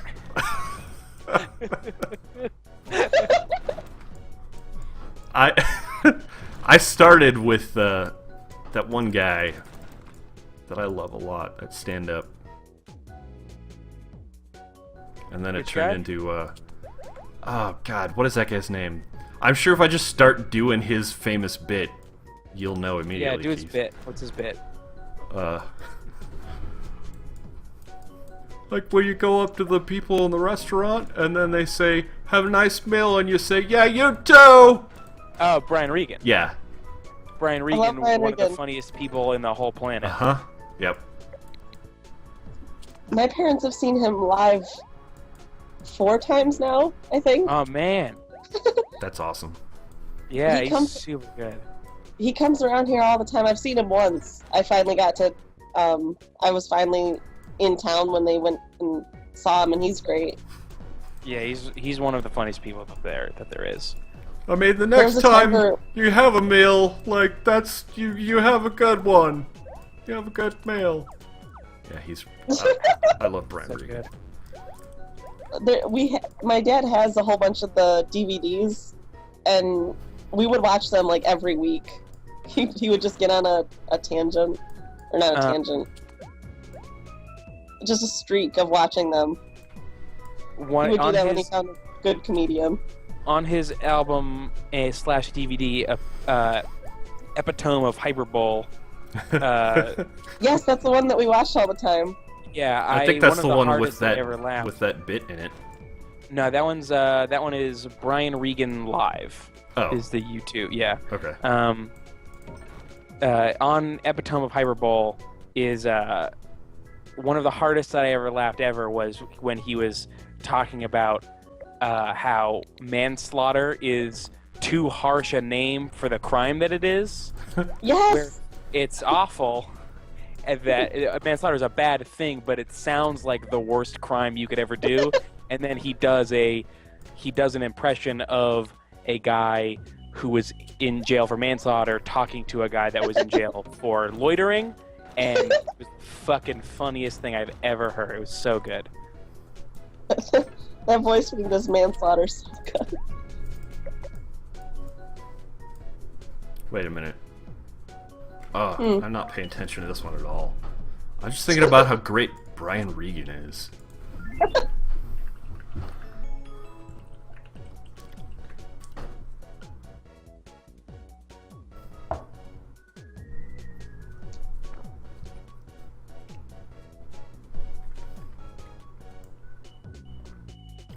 I also just really like doing his dumb guy voice. It's a really good dumb guy voice. Yeah. He's got great. Oh man, he's so good. I think also on Epitome of Hyperbole is that was the one that he had the bit about the Planetary Society declaring Pluto wasn't a planet, and then him telling like the Planetary Society telling Pluto to its face that it's no longer a planet. He's like, sorry, Pluto, you're just not a planet. It's like, what am I? As far as we can tell, you're just a big nothing. Can I still go around the sun? Feel free. And then he just spins in a circle, wailing around the stage. Oh man, it's so good. Can I still go around the sun? Oh, I really want to watch this again now. One of my favorite things about him too is he just like he's one of the funniest people stand-ups, like recent stand-ups, and I don't think I've ever heard him be crass, like ever. No, he isn't. Yeah. No, it's clean. Yeah, it's super clean. He's like definitely a really solid go-to argument when people try to tell you that you're like stifling their creativity by not letting them say whatever they want. Yeah. Mm-hmm. It's like fucking look at Brian Regan is a million times funnier than anyone else will ever be, and he's not a jerk. Uh-huh. Right. Yeah. Yep. Like, there's always ways to do whatever you're trying to do with whatever gross thing is in the thing that you're doing. Oh man, I'm just thinking of Brian Regan bits now. He's so funny. I like when he says that something escaped him like a flock of doves, and he tries to catch the doves and stuff them back in his mouth. Oh man. I remember the first Brian Regan thing that I ever heard was on his Comedy Central special, Brian Regan Standing Up, which was talking about his trip to a butterfly pavilion. Yeah. I don't know if you've ever seen that one. I don't know. And he basically he basically says that's got to be the least stressful job of all time. Oh, yeah. Imagine that guy coming home but still being upset. Like, honey, how was your day? Don't even get me started. I've had it up to here with those butterflies. I can't take the politics. It's so man, he's so funny. Everybody just watch 3 hours of Brian Regan. Yeah, all right. Apparently he got a divorce, and now he swears a little. Oh, which is sad. That is sad. Not that he swears, but that he got a divorce. I mean, like, whatever. Like, swearing specifically, not that big of a deal in the grand scheme. It's more like, you know, slurs and like borderline or flat out, you know, racist, sexist, homophobic stuff. Yeah. That's like you were saying, like, it's like, you're stifling my creativity by not letting me be an asshole. Right.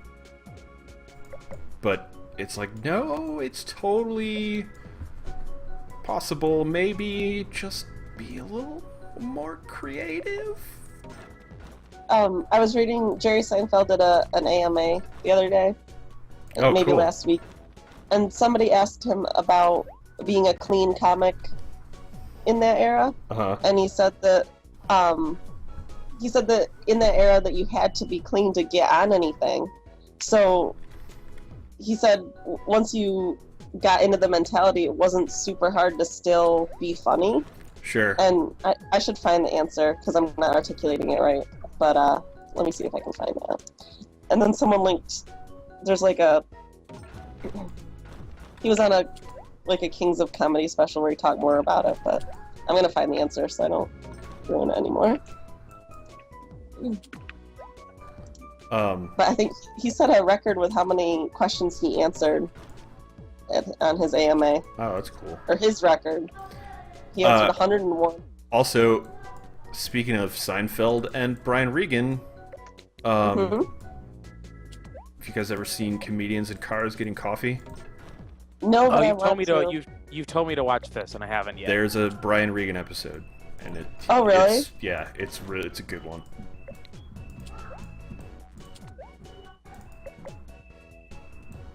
I'm looking for this answer now.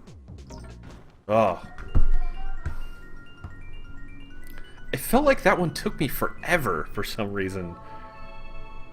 Oh man, that's a really good. Somebody linked a really good straw poll. Who was it? It was Matt Mitchell linked an alternate tabs during streaming. Brian Regan stand-up, Pokemon info, Evil Zone, Google Earth search of New Jersey to find Austin's secret stuff. Because that was a conversation that was going on in the chat while we were talking about Brian Regan. Great. Good. Well done, Matt. Also, what people talking about Dragon Ball Z? I tried to figure out. I've been trying to figure out while we were talking the Dragon Ball Z stuff and couldn't. I wanna talk about Dragon Ball Z. Andy says Vegeta is better than Trunks, and I'm gonna have to agree. Oh yeah, totally. Trunks is. I don't like Trunks' whole thing. I really like the premise of Trunks, and he's like, oh, my future was destroyed because Goku didn't get this medicine, and I got to come back and save everyone, and I'm hella tough because everything went to shit, and it was awful. I like that. I just don't like Trunks very much.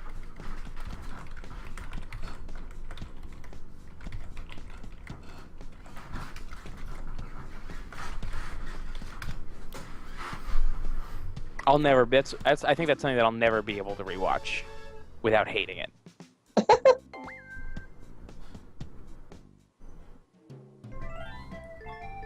Come on, I know I read this. I know I did. Emotional Hobo says Saiyaman is the best Dragon Ball Z character. Do you mean the Saiyaman from that came with Vegeta and Nappa, or do you mean the Great Saiyaman, Gohan's stupid, fucking, horrible alter ego? No. I'm gonna say that they mean the Great Saiyaman, which was great. Look, no, great is right there in his name, okay? Oh, you got me.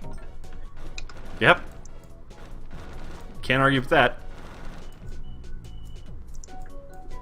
Logic. See, I'm sharpening my logic with these logical puzzles here.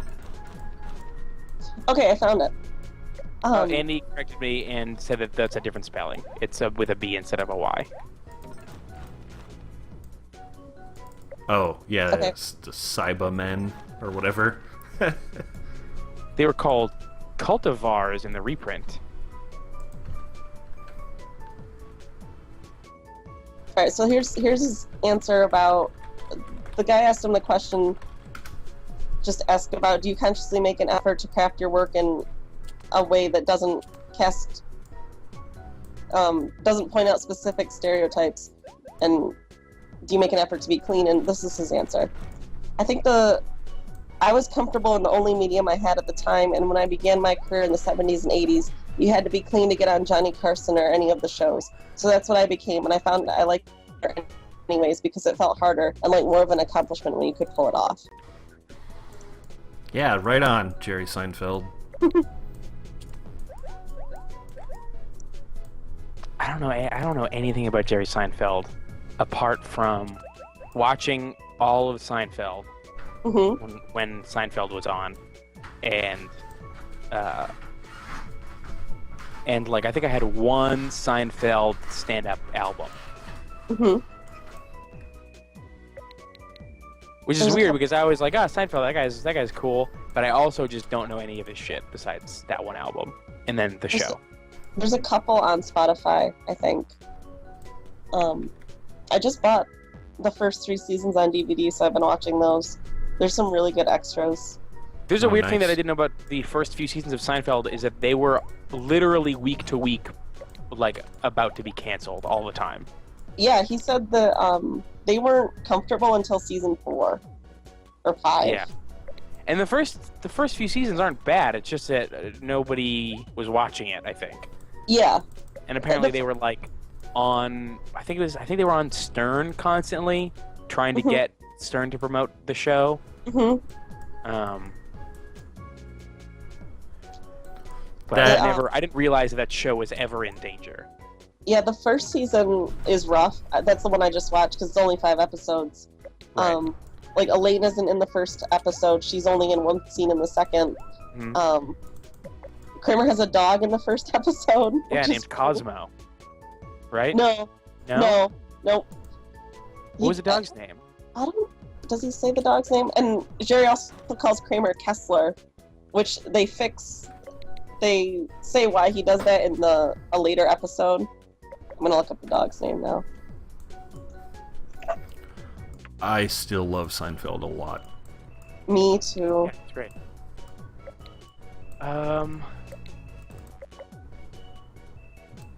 Though, I don't know that I've ever really liked his stand-up.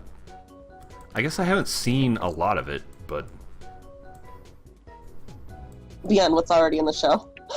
Yeah. I could have sworn that I read somewhere that dog's name was supposed to be Cosmo, and they just changed that to Kramer's name. That'd be great. But I couldn't find anything about that in a 1-second Google search, so I guess it's not true. I'm gonna look at the script for the pilot episode, which will clear it up. There's some really great episodes of that show, like, surprisingly early on, though. Yeah. Matt's actually watching through it again right now, and I'm, just sort of watching it by proxy. And, Do you have the DVDs? Yeah. Yeah. I find that I like Curb Your Enthusiasm more than a lot of people seem to. My parents love Curb Your Enthusiasm. They keep telling me, Kelsey, you need to watch this. You'll love it. You'll love it. It's I gotta fantastic. watch it. I think we've probably had this discussion before, but I think we have, yeah. I can't deal with Curb Your Enthusiasm. It sets off all of my anxiety to the point where it's impossible for me to find it funny because I'm just anxious the whole time. Because there's something... Curb Your Enthusiasm is a lot more grounded in a way, even though it's not really. Yeah, I know you. The things that are happening are both crazier and also more real somehow. Yes, yeah. Okay, there's no dog name in the script. The two things. Yeah, I checked. I couldn't find anything either. There's also the only reason the dog is in there is because there was I saw this in the extras, but there's a big long stand-up bit in there about the Jerry wanted in there about dogs, and then Rob Reiner was like, "There's there's nothing in here in this episode about a dog. So they put the dog in, and then they ended up cutting the thing. So that's the only reason the dog is in that episode. Also, I didn't realize that Rob Reiner was involved in Seinfeld, but he is the owner of the Castle Rock production company that does Seinfeld. Wow. Thomas in the chat says everyone has had this discussion. I mean, sorry if we're boring you, buddy. Go do something else, I guess. What was I gonna say about? I can't remember. Something about Curb. Is there a cat? You got a cat meowing? Yep. I got a cat, and his default state is meowing. I don't know what he's talking about. He's just always talking about something. Just talking about cat stuff. Too bad you don't have Nested for him. What's Nested? It's the game that Nick and Jack played a little bit ago. Oh, okay. Oh, yeah. Where I like, can just, open up his thoughts and look in. Thoughts.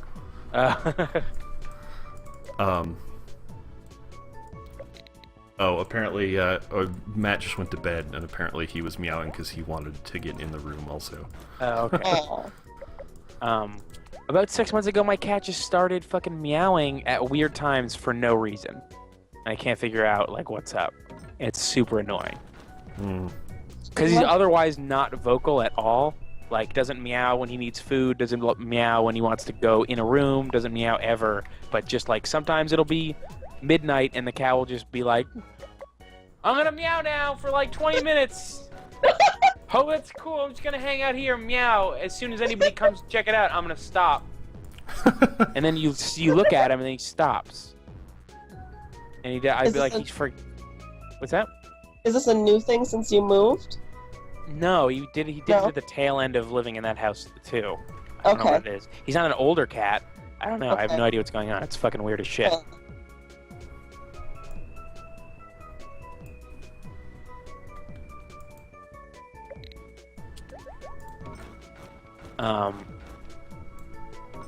Internet Technique says Seinfeld is sort of a cartoon. Yeah, I think part of it is that even though Curb Your Enthusiasm is mostly improv, Larry David is still just 100 times better of an actor than Jerry Seinfeld ever was. Yeah. Jerry Seinfeld is an atrocious actor. Yeah. Just the fucking worst. And it works really, really well for that show. Right. They make fun of it multiple times over the course of that show, too. Yeah. Just the way that he talks is not the way that anybody's ever talked. And it works because that show is so in his voice, but it's really he's just, I can't imagine ever seeing him in anything else. B-Movie was fun. Yeah, I never saw B-Movie. Was he just doing Seinfeld though in it? Basically, yeah. Yeah. It's fun though. It should have been called Seinfeld as a B-Movie. My expectations were kind of low, but I was pleasantly surprised. It was really cute. Lots of B references. Patrick Warburton's in it too, who's great.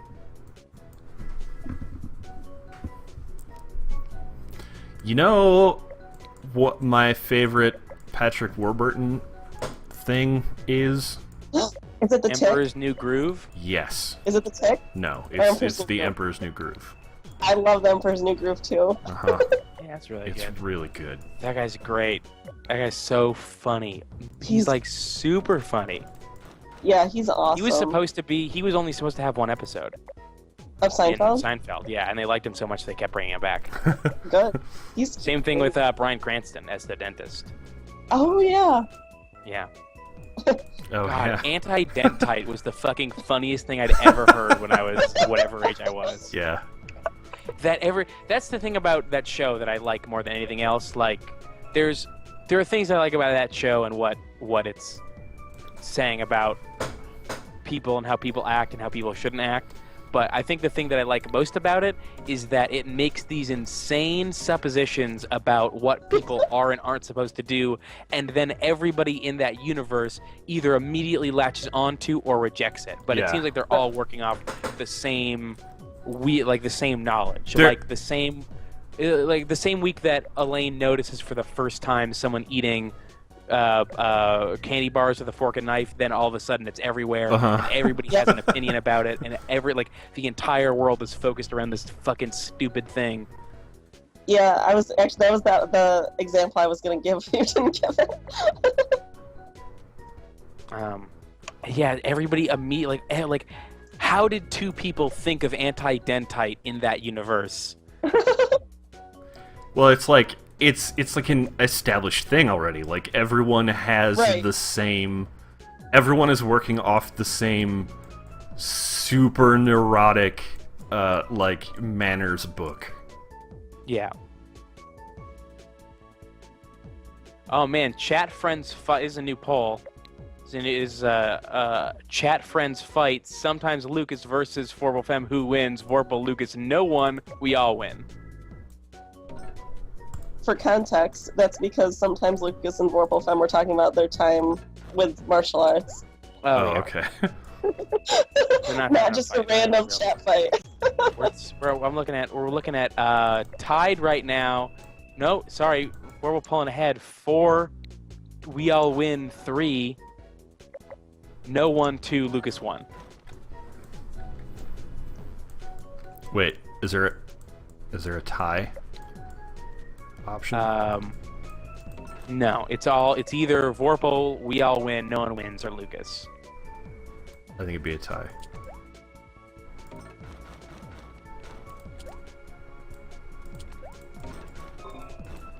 Also, we all win? Really? Hey, it's a pizza man. Pizza man. Yum. Billy Pizza Man. Oh, I thought he was an ultimate disc player.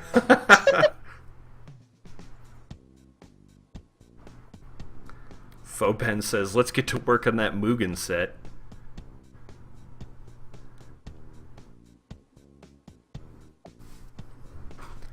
Man, I don't know. Mugen is a crazy thing. It's I'm gonna Google it. It's basically a like fighting game construction kit.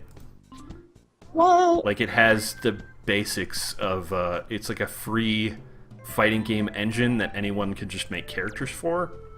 Oh, that's cool. And I've toyed around in the past with like there's like crazy huge packs out there of like every bootleg character in existence. And I really want to stream that, but probably shouldn't. Probably get us in trouble somehow. But it's pretty amazing because like you can fight Goku versus Mega Man. Or I'm sure it's a forum discussion somewhere. yeah.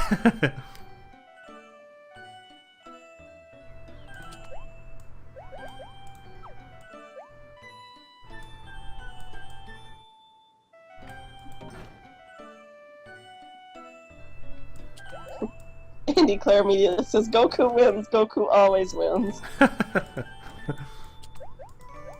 Actually, I don't know. Goku's died like a billion times. Goku's dying all the time. I think in Mugen, the DBZ characters are actually kind of terrible. Because they're all shorter. Whatever game they were ripped out of, like all their sprites are smaller. Yeah.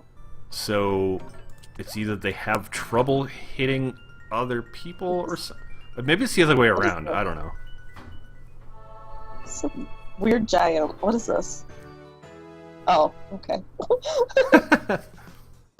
That too.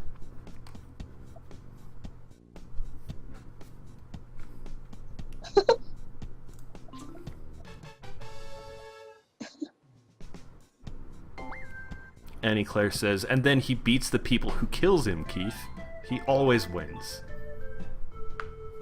He didn't beat Cell. He had to have everyone else beat Cell for him because he died. He had to have his son beat Cell for him. Couldn't handle it. Had to go up in space, in the space clouds, and fight that not Namek.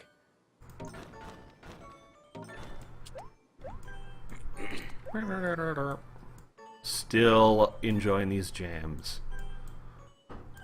It's been a different jam pretty much every time, almost, I feel like. I think every new level, which is like every set of stuff, is a different song. Mm-hmm. And I think you can also change it to, like, a babbling brook or something like that that's even more relaxing. Can you? I think so, yeah. And you can change the backgrounds to, like, a waterfall, stuff like that. Chad is saying that Gohan couldn't have beat Cell without help from his ghost dad, but I say that the ghost dad was just a manifestation of Gohan's grief. Oh, And that wow. there was no ghost dad. I never saw this before. This is amazing. What, Babbling Yeah. Brook? Forest. Oh, you could just put on ambient sounds. Yep. Like he's clearing his throat. How relaxing.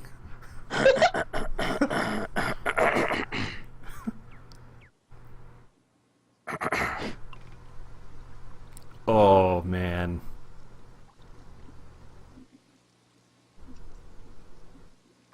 Yeah, I always look at the options and stuff before I start a game because I'm weird like that. And I saw those, I'm like, oh, that's nice. I mean, I guess, like, because I said before, like, I rarely ever have the sound on. Uh-huh. Because I'm usually watching stuff while playing this, so I never really bothered to go through that. But that's amazing. Yeah. This is the best game ever made. Not really, but it's really good. Oh, hold on. I have to say to Andy, who says no, Goku always wins. What about in Adult Trunks' universe where Goku fucking died and the world went to shit, but he died and they couldn't bring him back? How about that? Huh? How about that, Andy? Cockback says, hey Andy, wild question totally out of nowhere, but would you perhaps be somewhat of a fan of Goku? I don't know. I'm skeptical.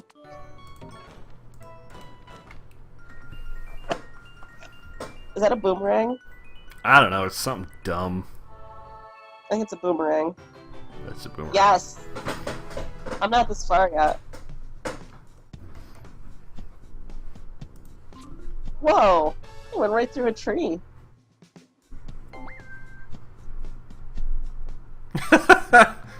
Andy Claire says, the only thing that could kill Goku is a heart defect. That was part of him. Only Goku can kill Goku. Man, And then I'm adds, and then adds on, honestly, I'm more of a Piccolo fan, to be honest.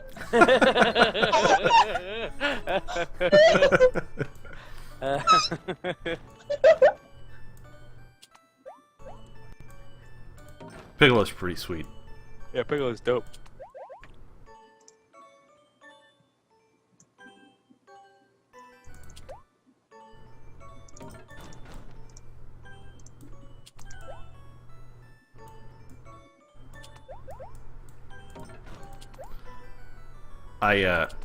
Speaking of watching stuff while playing this game, Mm-hmm.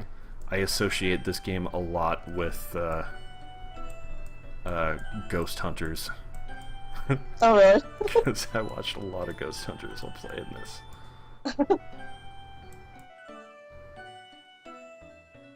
Also, shut up, don't judge me. Nobody was judging. Somebody was I was judging. No!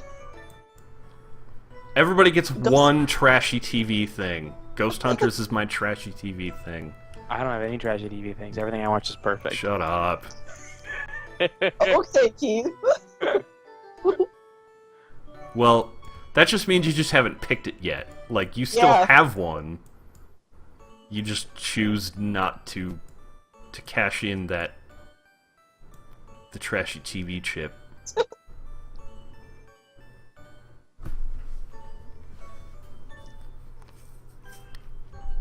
Forple Femme says, Keith, you watched 30 Rock. Boom. Yeah, 30 Rock is great. I don't know what you're talking about. I don't know about that. It's fantastic. It's one of the funniest shows of all time. I need to watch I mean, that. the first couple of seasons, maybe, but... Man, I don't know. I don't know. One of the funniest jokes in the entire show came in the last season, I thought. Which was, Tracy Jordan was explaining his style of bed, which was a California King Kong, which is 2 California King mattresses duct taped together with Gorilla Leather, which I thought was super funny. Ah!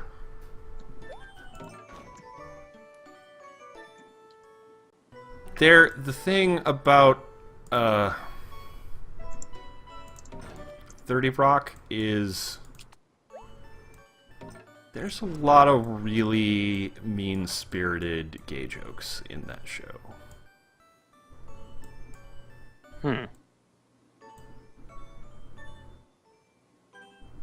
never seen it. I can't comment. If there are, I just never picked up on them because I haven't seen it in a long time. Or I haven't seen any season since it was airing, I guess is a more accurate way to put it.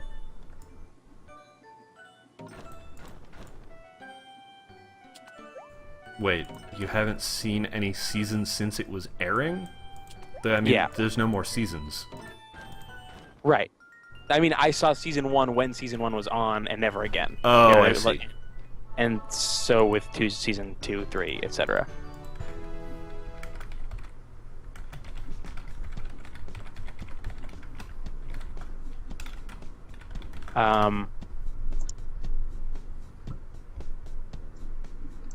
No, Matt Mitchell, I never heard anything more about Tracy Morgan's car crash thing.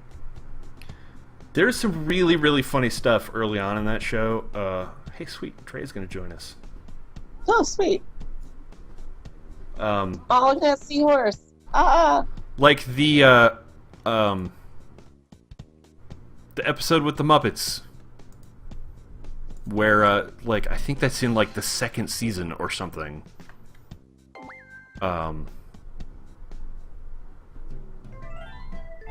Where what's his name? The page. What's his name? Kenneth. Yeah, where Kenneth sees everything as Muppets. Oh, yeah, I remember that. There's some really great bits with that. The best one of them being, like he looks at Liz Lemon, like walking down the hallway in a huff, and her puppet Muppet version of her, like arms are flying around all over the place, and then it cuts to reality. Whoops, that was dumb. It cuts to reality, and then she's doing the exact same thing as the puppet. One of my favorite jokes was in like the 3rd or 4th episode, which was the Chris Parnell bit where his name is Dr. Spachiman. Oh yeah. And he's freaking out. Tracy Jordan is freaking out, saying that his doctor's name is Dr. Spaceman. Dr. Spaceman. They look at the bottle of his medication, and it says Dr. Spaceman on it. Like they were like, "Oh man, Tracy's really freaking out. He's saying that his doctor's name is Dr. Spaceman." I want to be a spaceman. Yeah, what kind Yeah. of spaceman? Hey. Kind of goes into space. Kind of go. What do you want to do in space? Do you want We to did like? that on Saturday. Yeah, Kelsey and I already went to space. We know everything there is to find in space. Yep. Everything? Everything, Keith. Except the last 20 minutes my internet cut out. Yeah, well, so Kelsey doesn't know what there is in space, but I know. I know what's in space. I missed everything. I gotta go back and watch the archive and see what I missed. If you go to the Bramble Planet, you'll get eaten by a giant fish. Anglerfish. So don't go there. Don't Yeah. go there if you go into space. Hey, Andrew Lee Swan. Hi. Is that Hey, Nick? what's up? It's good to hear your voice, buddy. Nick, Aw. you sounded like a robot for a second. Hello, Andrew Lee Swan. Are you just a block destroying monster at this point in your life? Like that's all you have left? I will Just- destroy these blocks. You're like a Terminator, but for Picross. Picross? I I wish always picked as Picross, but I also have Picross? we had that Picross. discussion earlier, and we're not sure either. Okay. We all pronounced it different ways initially. I think it's. Picross. I'm pretty sure it's Picross. I like to call I, it I want to go with Picross. P-cross. Oh, like pee, like pee. P. Yo, don't pee cross in a public restroom that's frowned upon. Welcome to my ool. Notice there's no P-cross in it. Mm-mm. That's gonna be on my welcome mat in every home that I own.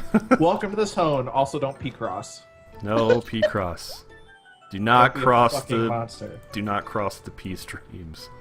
Do not cross. Do not cross P. Do not collect $200. Go directly. You can to hold P on. jail. You can cross P. No, you can't. totally Why would fine. you do that?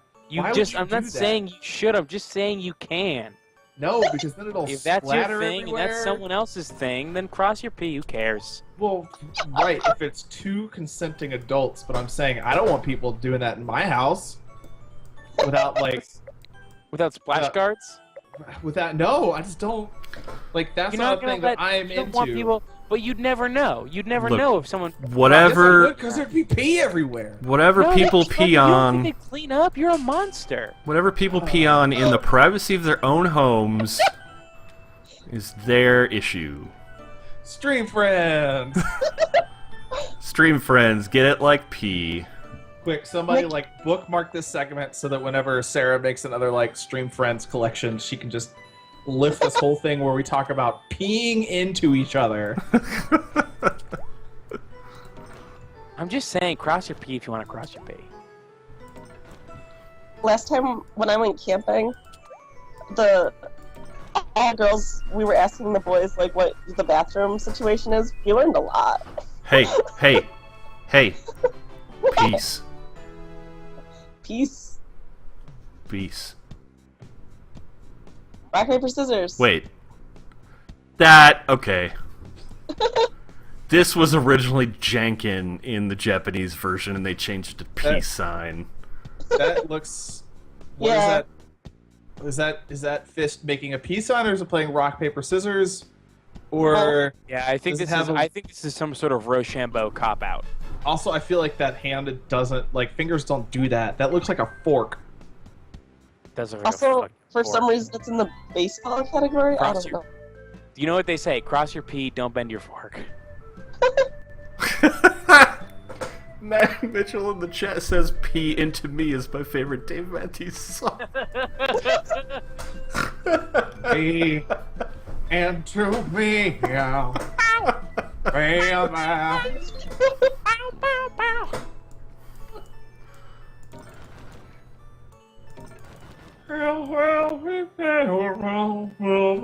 Whoa, Dave Matthews is here, everybody. Sweet you piss and sweet you roll to pee into me, yeah. Surprised guest, Dave Matthews. Welcome to the stream, Mr. Matthews.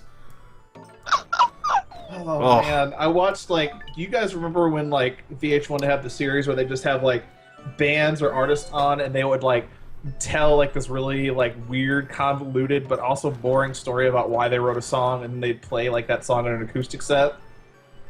No, Like, but go on. Unplugged? It was kind of like Unplugged, but it was VH1's version. Anyway, Oh, okay. the Dave Matthews version of that was it's called basically VH1 turned it down. there. I think that's what it's called. The VH1 version of that for Dave Matthews Band was basically was just like, I don't know, man. I got high and I wrote the song. Anyway, here we go.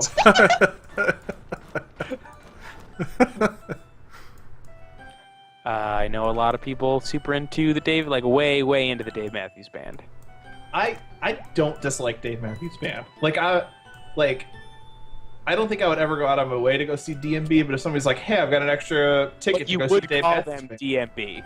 Well, duh, because they're fucking they're an institution. Their name is Keith. the name is too long. Otherwise, like that's a long name. But like, if someone told me they were super into Dave Matthews Band, I wouldn't be like, ugh, the way I would if somebody was like, I'm really into Nickelback.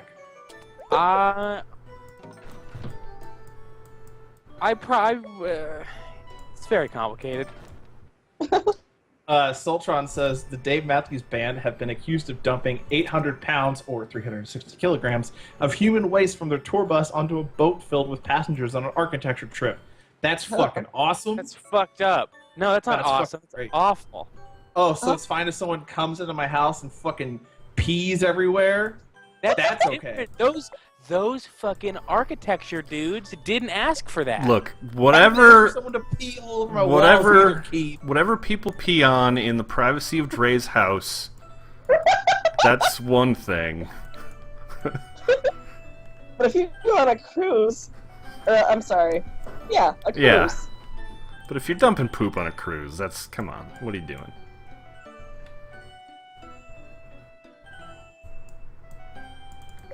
This puzzle's hard. I think the thing that separates Dave Matthews Band from things that I would be more against listening is that there's like a quality of instrumentation that isn't there in a lot of really shitty bands. Right. Yeah. But then there's also you hear shit like they dumped shit everywhere all the time. Like that's not the first thing that I've heard where they dumped shit places. I also know why heard they did on that? a fucking highway because they're high bad. out of their mind. They're probably high out of their mind. That doesn't excuse them at all. That makes it worse. They're not responsible people.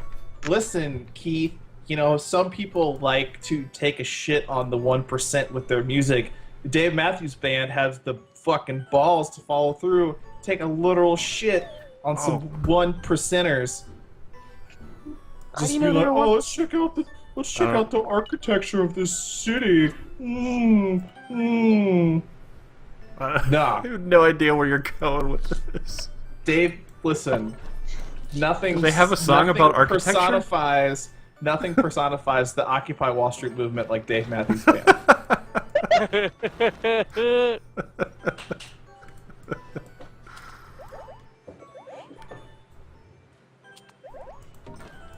You could put that on a T-shirt. I will wear it every day.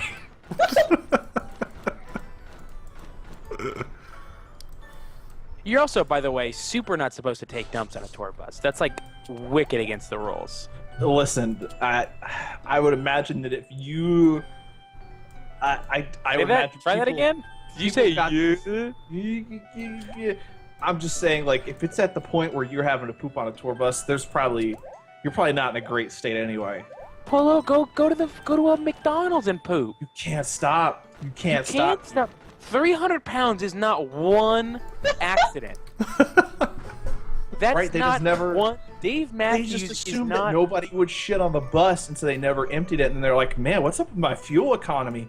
Oh, I'm literally carrying Dave a ton Matthews of shit." filled this with 300 pounds of shit, and none of it was his albums. Listen, all you need to do is just listen to that great song about being a musician on the road, Bob Seger's "Turn the Page," where the lyrics clearly state, "Here I am on the road again. Here I am taking a shit on this tour bus." If that doesn't encapsulate, is that how that goes? Musician, yeah, no, that's. Is that for real how that goes? Like, no, but No, be real with me. No, Keith, those aren't how the fucking lyrics go. Oh, well, you can't just lie to me like that. You can't just make shit up. That's not what this is about. Are you sure? Are you Yeah, sure? you can't just like say lies all the time and expect me to trust you, Dre. You're supposed to be my snack friend. My food boy. When are we getting a new Snack Friends? Soon. Soon. Okay. Keith and I, we won't say what it is, but Keith and I are going to break a world record on the next episode of Snack Friends. Great, Oh. yeah, we're gonna shatter a world record, I think. Yep. That's exciting. Yeah. I don't think it's going to be a contest. It's think- gonna be no contest. I mean, the only contest will be whether like Keith and I get first, but like we will both come out either the or like the 1 and 2 holders of the new world. Yeah, we're easily going. I think that there's literally no way that this record can shatter us because, frankly, it's an embarrassment of a record. The real excitement is going to come. Who's going to come out on top? Me probably, or Dre probably not. I don't know. Keith and I. Yeah, it'll be a monument for the ages. Oh. We're already midway through constructing the monument. Mm-hmm. What? Yeah, the monument will be out by the time the episode is. That's actually what Oh. Nick is building right now in Picross. He's Yep. building. Yeah, a monument to Snack Friends Challenge Series Episode 1. Of all the puzzles that I've said I hated, I think I hate this one the most so far. I think this is a Yeah. turtle. Wait, no, I think this is a helicopter. Wait. I think this is a What are you- tadpole. What? How do you play this game? Hold on, let me explain it. Okay. I can do Okay. it. Okay. There's a number on the side of a block, and that Right. number is how many blocks are in that row. Okay. So like you see that 5 that's lit up in blue, Mm-hmm. that means that there's Oh, it's a only teapot. 5. What's that? It's a Oh, teapot. it's a teapot. No, I think Short and it's stout. I think it's like Watering a cup. can. Oh, it's a watering so- can. Yeah. So it says if it says 5, then that means there's only 5 blocks in that row. If it says 3, there's only 3 blocks in that row, and then you have to delete or paint blocks whether or not you think they're supposed to belong or not, and use that as the way to solve like which one has to be knocked out and which one doesn't. Yeah. Keith, someone in the chat brings up the 1,000. I think they mean 100 nugget. I don't think anyone can eat 1,000 chicken nuggets. That's not what we were planning to do, but I feel like we should do the 100 nugget challenge at some Oh, point. God. That's just a Tuesday for me. Yeah. That's just Meaning Keith I did living that his today, is what I fucking mean. life. Yeah. Well, I'm hardcore and I can't be stopped. He's the big Nug Beano. Mm-hmm. So they call me Big Nug Beano. So many zeros. It's a good one. Yeah, look at all these zeros just punching through it. Smash, smash, smash. You sound like the fake Luke Skywalker in Yoda stories. Or you sound like Brian Davis talking about Assassin's Creed. Uh. Oh yeah, trust me, Robert, we're not forgetting about that either. Oh yeah. What? Keith, don't forget about donuts in their holes. Yeah, we want to investigate whether donut holes actually come from donuts. I think that they're full of shit. Wait, they put shit in donuts? I think they put shit Yeah. in donuts, and we're gonna dig Dave it up. Matthews Band donuts. Yeah, these are DMBDs. DMBDs. Shit a light in my eyes. I don't even know like any other Dave Matthews songs to like put poop into. I just did it. Shit a light. That's it. Okay. ants go peeing.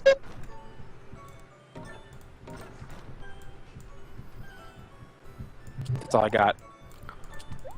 Alright. No, that's good. Let's see, in the sky. Yeah. Man singles. How I wonder.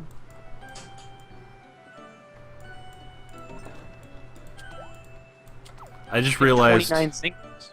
all of my, like, pretty much all of my musician impressions are just Kermit the Frog. Are you Kermit the Frog here? All right, so let's go down this. All right, so I got super high and then I wrote this song. we've got what would you say? What would you pee? We've got too much pee, so much to say, so much to pee. Two-step, pee-step, crash into me, crash into pee or pee into me. Mm-hmm. Oh, that's a whole different thing. Don't drink the water, don't drink the pee. I did it. You can just keep that title. I did it. Do you think I went too far? I Grace did is it. gone. I Grace is peed pee. in your yard. Dream girl, pea girl. Funny the way it is, funny the way it pees. You and me, you and pee. And then that's all I got.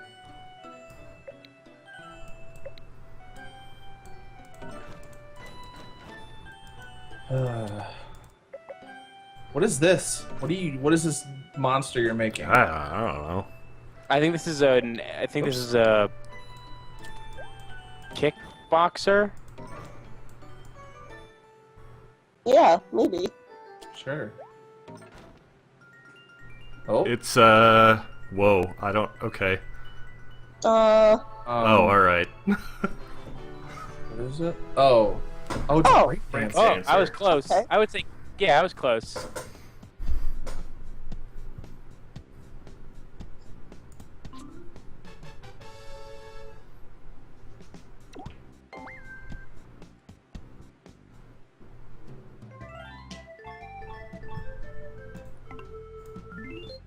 Bam. Matt Mitchell says, "What about Smooth Rider, P Rider?" It's just that simple, Or Poop Rider. right?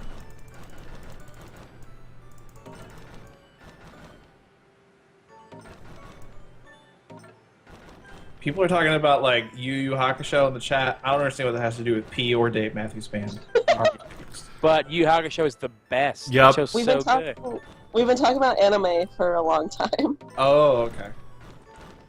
I need to. I can't contribute anything to that discussion, unfortunately. Here's the thing. Here's all you need to know: is go watch Yu Yu Hakusho, the best show that there is. He's a I ghost mean, I watched, detective or I something. watched Cowboy Bebop. That was pretty good. Yeah, I Cowboy. Bebop was good. I watched Samurai Champloo. I thought that was alright. I'm I could never get into Samurai Champloo, which bums me out because I like its style a lot. It just I think bores that's what me. it was for me. Is I really liked the visual style and like the music and everything with it. Yeah. I really liked Gundam Wing when I was in high school. I've never really seen Gundam that much. I was having a talk with Allie the other day, and she was like, "These are the Gundam series you should watch now that like you're an adult, as Okay. compared to like when you were in high school." Mm-hmm. Are I they can't remember what they. are they 8th MS team? Probably. That sounds like a thing. and that sounds like a thing. 0080. Probably. I don't know, man. Those are the two that had- get recommended to me. Burning Fist, Burning Fingers. That was a thing from some Gundam show. I don't remember which one. I need to get back on track with Yu Yu Hakusho. Maybe I'll watch more of that tonight before I go to bed. You I were was watching meaning a to bunch say- of crap. I was meaning to say Samurai Champloo. It apparently sounded like I said shampoo or shampoo. I don't know. It's late. Don't judge me.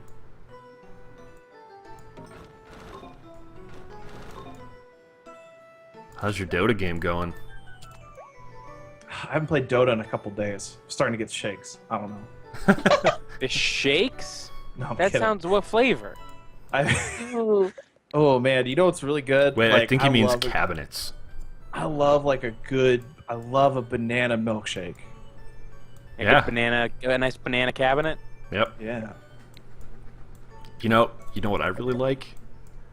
What's up? Peanut butter, chocolate, and banana milkshake. Oh yeah, that's a good thing. Allie and I were chatting this morning, and we were talking about like smoothies because she just got a smoothie, and she was like, "Yeah, I made like a smoothie that had like spinach in it because I'm an adult, and that's what you do when you reach a certain age. You just decide that like, well, I'm an adult, so I have to put spinach in smoothies now." But like, here's the This is thing. it. It seems like it would go faster and be less painful to just eat the spinach. Spinach tastes good by itself. In a drink, I'm sure it's gross. it's actually not like that's the secret thing. I feel like, but Well, if the you secret don't, thing is that I know because I've had a spinach smoothie and it was gross. Well, you did it wrong. I didn't do See, it. I bought it. Here was my jam for like a good like month and a half. Like I was being a decent human being, I was like working out. I was doing like I think I was doing Insanity, and like for like a month and a half, like, I was doing Insanity, and I stopped when I like jacked up both of my knees doing Insanity. But like for like a straight month, my jam for breakfast every morning was a smoothie that was like plain yogurt And some jam. Non-fat milk, peanut butter, spinach, kale, and chocolate protein powder. And oh my god, it was delicious. It was like I was having a chocolate peanut butter milkshake for breakfast every day. I don't like chocolate Pixar or lamp? peanut butter in Yeah. ice cream or smoothies or shakes. Well, we all have our faults. That Pixar lamp We all have short our- is still one of my favorite Pixar things. Yeah. And it's like really the good. first thing that they did. I found a Pixar type lamp in Animal Crossing, and I bought it because it reminded me of the Pixar lamp. Jay, were you jumping in Insanity without shoes? No, I was wearing shoes. Oh, okay. I was just pushing myself way too hard, and I hyperextended one of my knees. Oh, I When- hated Insanity so much, except for the recovery day where you just like stretched and did yoga and stuff. I'm like, this is Actually, good. I Everything really else, liked it. I really liked it. I need to just force myself to like get back in, because like I'm one of those people who like once I make working out or like physical exercise like a part of like my routine, Mhm. I actually start to like it. I just have to like force myself to do it, because like the first week or two where I do it, I'm just like,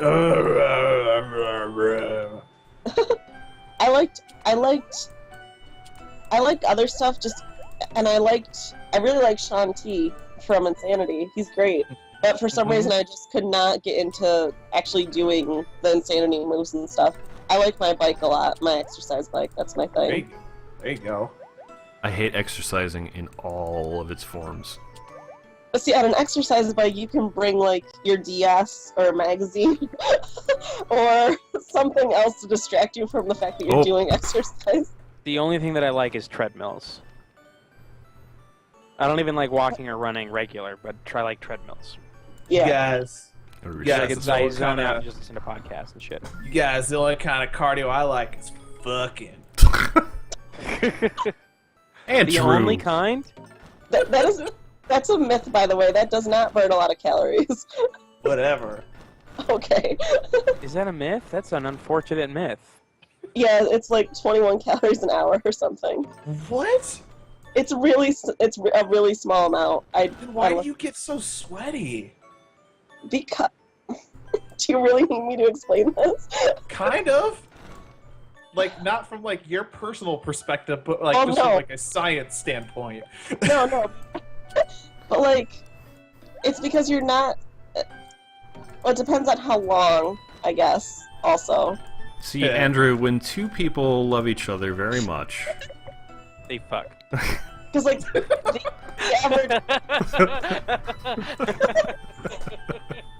the average quote session probably not as long as it would be to like burn off a lot of calories. Listen, I don't know what you all are doing, but I said average. I said average. I can't even keep this bit going. I'm too grossed out by myself. Ugh. But yeah, there was like I was reading like a crack thing on like top myths or whatever, and that was one of them. That it doesn't burn as much as you think. Z-Lord for sure says, yo, you get sweaty because you have another 98-degree human being pressed up against you the whole time. That's probably correct.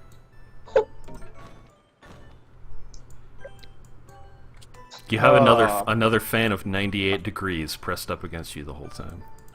Yeah. God, I have talk another about- fan of 6 degrees of separation. Matt Mitchell says, Nick, always do Picross streams. This is amazing. All right. Yo, I can play some Picross. Oh my Oh, no. Now I'm just thinking about 98-degree songs. Where have you been in my life, Nicholas Lachey? I don't know what that is or who that is. Nick Lachey was the hottest member of 98 Degrees, and then he was married to Jessica Simpson for a while, and they had a reality show. I don't know. I still don't know what 98 Degrees is. It's a boy band. Although now I do know who that You know guy is. anything? Yeah, I A know a lot of 90s, stuff. 90s boy band. I got made fun of so much in like elementary and middle school because I didn't like any of those crappy boy bands. Aw. Like, Excuse me. I will I not liked, have you like- besmirch the name of 98 Degrees. I liked the Beatles and Jewel, and I got so much shit. It was terrible. I only liked Weird Al until I was 9. Yeah. Ah, I was in the same boat, except it was a Weird Al and They Might Be Giants. I was really And that's into it. Monkeys when I was in middle school. Yeah, everyone's the into monkeys are good. The Monkeys, I guess Yo. I'm still into Monkeys. Last Train to Clarksville is an amazing fucking song. That song is dope. That song is super good. Super good. Also, I'm a believer. Super good. Mm-hmm. Especially that Smash Lucas Mouth says version. Keith is playing himself. He knows what 98 Degrees is. Don't encourage him. No, I seriously don't know what that is.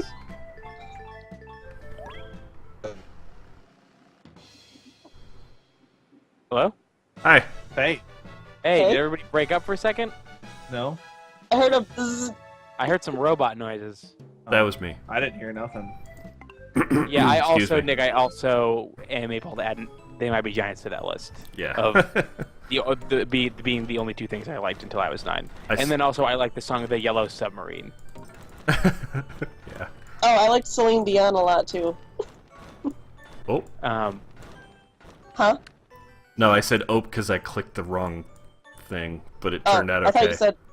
I thought you said who, and I said, were you asleep for all of 1997? No. I had some. I know who collection of Celine songs. Dion is. She's the lady that sang in that Muppet movie. Right. Yep. She died on the Titanic, I thought. Yeah. Right. Yes.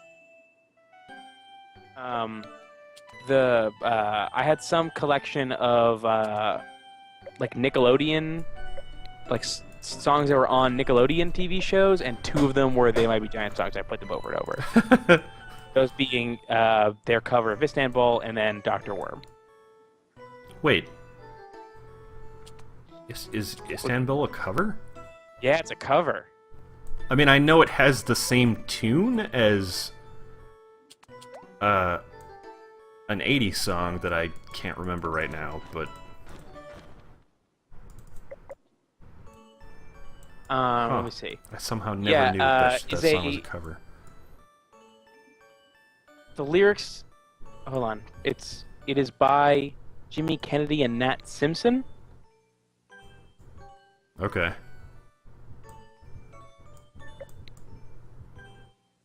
I feel like I probably knew that at one point, considering my They Might Be Giants super fan card. It was originally recorded by the Canadian group The Four Lads on August 12, 1973. Oh, that's right. Okay. Yeah. I do remember that Yeah. now. Why Does the Sun Shine is a cover too, Yeah. No, I knew that one. which I was sad and then didn't care to learn.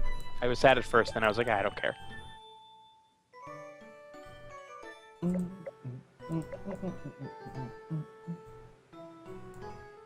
Have you ever seen them in a show? No, I Seen haven't. them on I a don't. trend show? I don't see many concerts. If you ever get the chance, they do a fantastic show. They're really good. What do they do in the show? Still. What's great about it? Well, they change it up a lot. Recently, they've been doing, well, actually, I don't know. They didn't do it last time I saw them, so maybe they're starting to phase those guys out. But they have these sock puppets that they call the avatars of they, and they, like, loosely look like cartoon versions of them. Like, one of them has big floppy hair, and the other one has, like, big horn-rimmed glasses. And they will actually, they'll go back and like perform a song as if they're singing it. They'll go back somewhere and it'll be projected they'll lay down behind a thing. And it's really good, and the band will play the music, and they'll sing the songs as the puppets. Oh man, Mitchell said that he went to the Ivy Giants concert in Northampton where they opened for themselves, and they played all of Flood and then a full show. Oh yeah, yeah, which is awesome. I've seen that's a show a great like album. that too. I've seen them. That's one with Mammals on it, right? Which I love. That song's No, great. no, that's Apollo 18. Flood is the one with Particle Man and Istanbul on it. Okay, right. Oh, I got it confused because Apollo 18 has the like what, a squid on the cover or something? Yeah, a squid like Yeah. grabbing a space capsule from a shuttle capsule. Or no, I mean like one of the Apollo capsules. Yeah. Oh, what did I do? Did I unplug something? No. Okay, never mind. Okay, back to the show. No. I've seen the MIB Giants 6 times, I think. Wow. That's a lot. They're my I've only favorite. been to like 3 concerts. I don't really like going to concerts very much. I don't really either. Well, It's always like such a huge hassle. It's so expensive and crowded. So many people there. I don't like it until I'm there. Even when I'm Then there, I'm just so aware of how awful everything was, and then how I can't hear them as well as I want to be hearing. The best concert that I ever went to was a Tommy Emmanuel concert, which is great because everyone was sitting in chairs and was silent. I used to go to concerts a lot in my late teens and early 20s that weren't really concerts so much as... They weren't concerts, they were shows. I used to go to a lot of shows. Yeah. I did too. A show sounds even worse than a concert. I went to a lot of shows, and I was like a wannabe scene girl, and it was embarrassing. Yeah, No, Kelsey, we are fucking spirit animals right now. I was a Yeah. wannabe hardcore punk rocker. Yeah. I was was- didn't want to be anything boring kid, and I'm still that. Aw. Aw. When I was in high school, the spot was there was an American Legion post that would like rent out like it's like auditorium space on a Friday night, and it was just all of these like shitty nobody like post-hardcore screamo Yeah. scene emo bands, and like Were they all straight edge? Did they all have X's on the hands and a lot shit? of them were. There are actually like a couple of bands that came through there that ended up being like relatively big. Like Yeah. I think Bayside came through there and Silverstein came through there, but everybody else was like just like a piece of shit, or like a local band that like did really bad covers of AFI. But like every fucking weekend, man, I was there in my black pants that had way too many straps on them, and my t-shirts that had like a witty phrase. Yeah. And I thought I was the coolest fucking person in the universe. Anytime I think about going, and this is true for basically any activity, anytime I think about going to a concert, I just go, what am I going to do? Go to a fucking concert? Like, that's the thing I'm going to do? Go to a concert, and then I don't go. I'm like, what, am I the guy that goes to a concert now? What? And then I just sit at home. What was your go-to show outfits? You two. Like jeans and a shitty graphic tee. Yeah, like jeans that were too big, and like a pair of Chucks and a band T-shirt. Of course, not the band that was playing. No, never. Never. There's like, did any of you have Steve and Barry's? Like all the T-shirts were $6 basically. That's where I got all my stuff back then. Right. I would always go in these super skinny plaid pants that Yeah. Nice. a friend of mine had Nice. like sewn a bunch of extra straps on. Oh yes. That sounds great. And I would go in a plain white t-shirt that I would write something stupid on with Sharpie. Oh my god, Nick. We would have all been best friends in high school. Yep. Did And you I guys go had into mosh pits, though? 'Cause I was scared to do that. Oh yeah, no, I went in there a few times. Oh, and like No. real big combat boots for me Oh too. man, Yeah, you No, I could go was- in the mosh pit because you're a giant and you Yeah. have combat boots. I I was was a also- tiny little tiny girl. I was also always in the pit. Yo, the tiny girls in the pit were the scariest people. They were, Yeah. because they were all elbows. Yeah, that's true. I mean, I was all elbow. I was also like I was a goddamn toothpick at the time. But it Uh-huh. hurts. Like, it's sickeningly not, it's, so. You could get hit. Someone could hit you. Yeah, that's the point. Christ, Why would Pete, you want to get hit? Haven't you ever felt alive? Yeah, and it doesn't help by getting hit. It Yeah, I makes you don't feel want- closer to being dead. Yeah, that's why I didn't want to go in there because I didn't want to get an elbow in the face. Oh man. I know how tall Nick is. How tall are you two? I'm like I'm 6 even foot. I'm 5'10". You guys are tall. Oh my god. I'm not tall. I'm like probably a that little. tall? I might be a little bit under 5'10". Yeah. Okay, but I'm 5'3", so you're tall.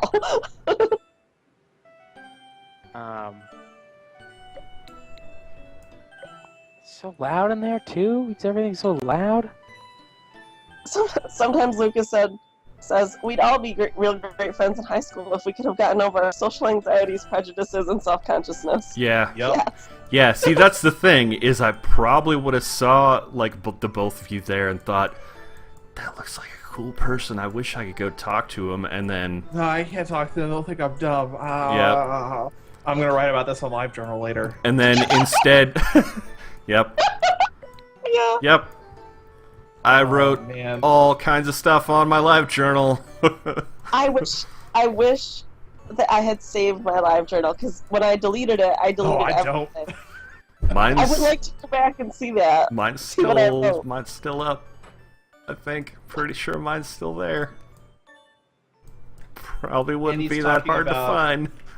Andy Clare says, I basically cross-bodied someone at my last concert and I feel bad about it. Yeah, I started playing lacrosse my junior year of high school, and so then, like, I had muscle memory of, like, how to, like, Oh, God form damn check it. people, and I would accidentally do that to people in pits. Ah. See, people like you and I didn't go in pits. Although, also, my senior year, I was at a concert on, like, the waterfront, and this dude got his leg broken in the pit, and me and my friend, like, drug him out and carried him on our backs over to an ambulance. Oh, Oh man. my god. Yeah, don't go in that pit. People get their fucking legs broken. Me- Jesus, Keith. If you avoided everything in life that could break your leg, you should just lay down. Well- Never No, leave. but I don't. Okay, I don't avoid everything that could break my legs. Just things that could be alternatively called the leg break zone. Like there's a difference between you never know going you're alive. hiking and not going into a place That's how you designed. know you're alive. Design. It's not how I know. I just know because I'm conscious. I can think about stuff. Me and Keith would have been the I ones. think, therefore, I'm not gonna go in a goddamn mosh pit, you weirdo. Me and Keith would have been the ones leaning against the wall, like whenever that mosh pit started. Oh, gotta go. I would have been Here- even farther back, being like, "Can I'll just stand outside the door. It's too loud." Ergo cogito, fuck mosh pits. Yep. The thing is, like, I would not be able to do any of that now. I don't know who. Oh, really? I don't know who I was back then. I don't like actively seek out pits anymore, but I mean I still go to concerts. And here's the thing, It's on like Microscope. there's like a perfect like confluence of time where you get too old to deal with people's shit, but then you're old enough to get drunk at a concert and you get drunk enough that you don't care anymore. I didn't get drunk because I was straight edge. Well, I mean I didn't drink until I was So- 21, but that was right when I was feeling like too old to go to concerts. Then Yeah, I could but- drink and not worry anymore. Yeah, but a beer at a concert is like $1,500. So Ultron said it's not designed to hurt you, Keith. It's like a roller coaster. It's the illusion of danger. Fucking. Yeah. We just heard No. someone broke their leg. Someone got hit in the face. I know. My friend. I went to a concert one time where my friends went into the mosh pit and they both came out bleeding. No, Oh, like, yeah. people get fucking hurt in those. No, one time I was at who was it? It was Story of the Year, and this dude was crowd surfing, and they launched him, and he did a flying kick into my face and broke my glasses in half. It was fucking rad. That sounds awful. That sounds terrible. No, it was rad as hell. Sounds like a bad day. No, it was great. Are you kidding me? It was awesome. And then, like, on top of that, you also had to be at a concert.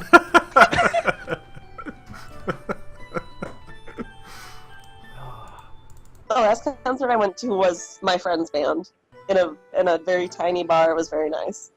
The only big concerts I've been to, I went to Lady Gaga, which was wild, and then I went to Tegan and Sarah opened for Fun, and that was really good. That was probably a fun show. it was it was.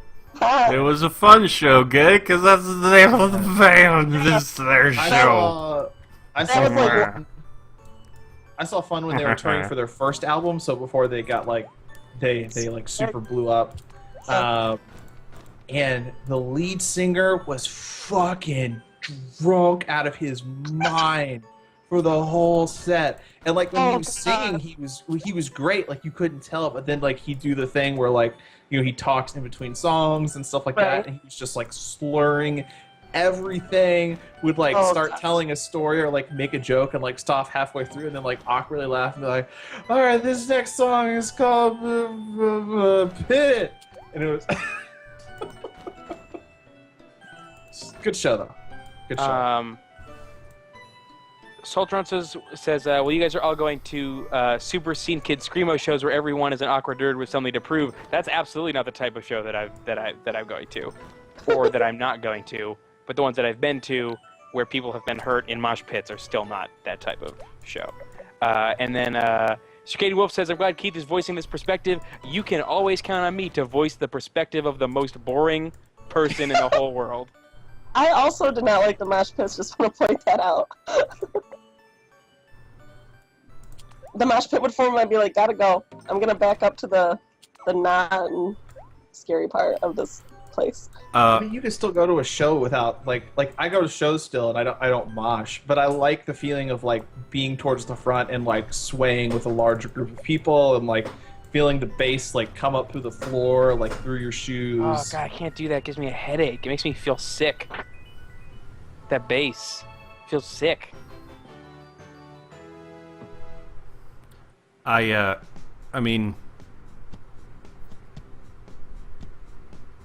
for like, well, okay, like part of it was, I guess really, I said this before, but I know who I was before. I was a dude that was trying to prove that I was the big, tough, scary, large, manly dude that everyone thought I was, instead of the cute little homo softie that I actually am. Oh, is it still fun? Not really. Hey Nick, Yeah? I think you're great, buddy. Oh, thanks. I mean, that's part of the reasons why I probably couldn't do that anymore, is because I am more comfortable with myself now. You know what I mean? Mm-hmm. Sorry, Here's the thing. I brought the whole thing down. No, you didn't. Because here's what you do, Nick. You go and you basically just be pit boss. So like when you see people being like dicks, you can just be like, "Hey, fucking knock it off." Yeah. It's like that. It's like that Cake Boss show, but for mosh pits. That'd be a good show. Probably not. Wait, hold on. What do you think Cake Boss is? It's a show about a guy who's in charge of all the cakes.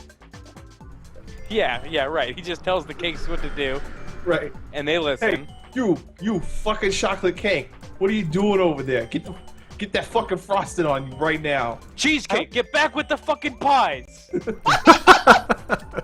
not a fucking cake, and I'm sick of you trying to get on my show. I'm the fucking cake boss. I don't have to take this.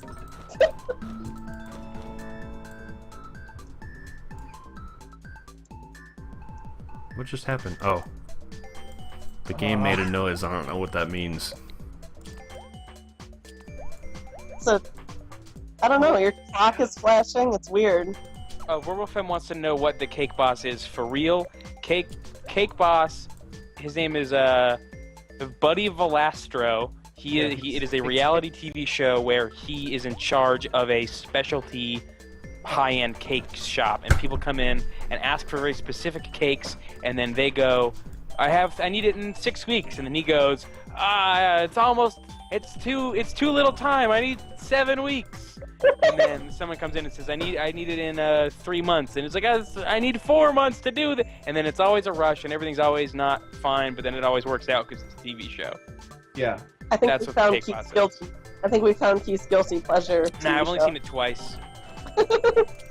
That's like every food reality show is like, yeah, I can do this. Oh fuck, Right. this isn't gonna work. And then oh, he man, also that was plays- close, but I did it. He also plays like a caricature. Oh He's- yeah, no, absolutely. Yeah, like that is what makes it different than like another show that's the same show. Is that he's like for real, definitely putting on some sort of fake New Jersey airs. I really need someone to link the MBA bit they do about Cake Boss. Oh, what do they do about Cake Boss? Oh, they just do like just a really dumb thing. Hold on.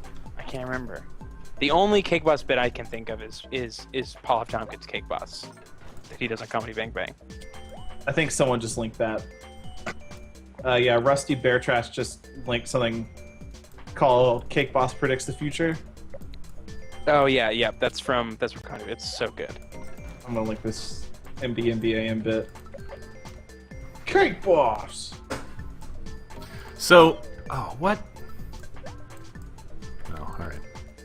You sounded inquisitive and then angry. What happened? I was about to say something, and then I clicked on a block, and it was a bad block, and that surprised me because I thought it was a good block. Oh, okay. Wait, no, the other way around. Anyways, what is it with? So, here's my Seinfeld impersonation. What's the deal with reality TV shows? So I was at my parents' house last weekend, and one of the only things to do in the tiny little town my parents live in is watch TV. So I did a bunch of that, and like every reality show is either a boss or a war or a master. Like I that's cannot wait until Masters of Boss War. Masters of Cake Boss War. Yep. Boss Cake War. Or you also got Real. Somebody's Real. What? Like Real Housewives Oh. of... Right. Yes. Yep. That was an Apple Core. You see that? Real. This game is fucked up. This game is part of it. We can't stream this. We literally have to turn this on. This is fucking garbage. This is Fucking garbage and it's propaganda. polluting minds. That's exactly what it is. It's propaganda. Leave it to Nintendo. That's fine. You're thinking. They probably you're, just didn't you're want to make thinking a about it political too much. statement. All right, I should go to bed. I think I have blessed this stream enough with enough awfulness. Yeah, we've I been hope- doing this for a while. We should probably stop now. I think we've done this. Have we literally done this for 3 hours? Yeah, I think so. No, we've done this. Oh yeah, I guess it's been about 3 hours. I've been here for like 2.5 hours, so. Devious Vacuum says Apple Core Propaganda is my punk band name. Yeah, I was in the mosh pit for them once. One more puzzle, and then we'll call it. Alright. Ooh, this background. I like this. Spooky.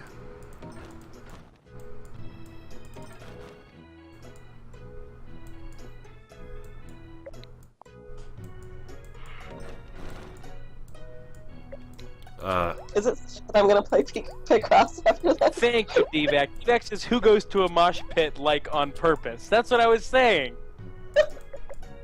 People Well- like to live life on the edge, man. I mean, but also, like, at least my point was I did because I was a stupid kid, and you do stupid stuff when you're a stupid kid. Yeah, I mean, I technically understand it, and different people have different reasons for why they like going into mosh pits. But then also, you get hurt in there. And you get hurt in those. I don't want to get hit. And plus, when you're short, everyone's elbows are like your face height. So like, that's another hazard.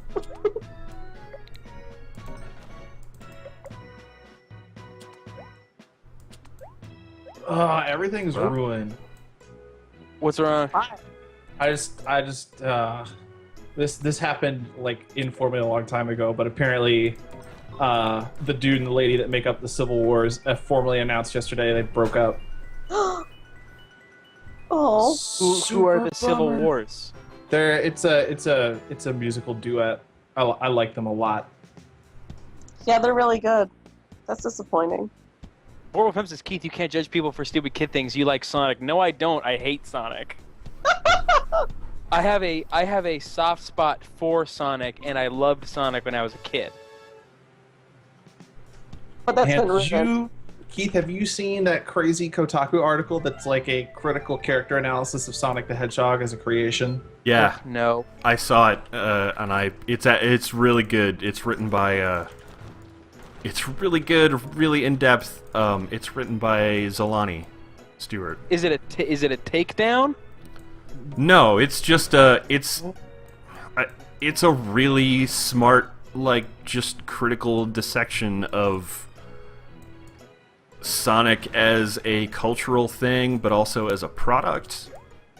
Yeah. And I'll check that. It's like I'm interested in. yeah, no, I think you'd like it a lot. It's really good. And Zolani Stewart is a smart guy. Mm-hmm.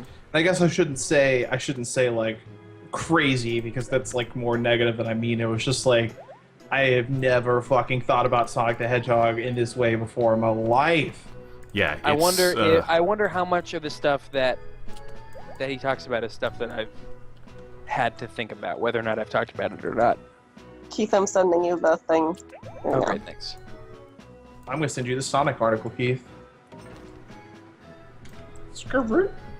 There you go. It's in our chat.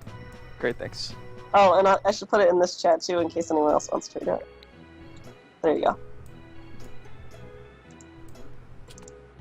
I already beat you, Kelsey. What's up?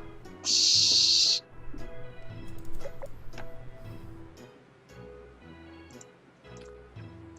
Soltron says, look, sometimes you want to get really hot and sweaty and rub up against total strangers. No, I don't ever. I don't want to even be near total strangers.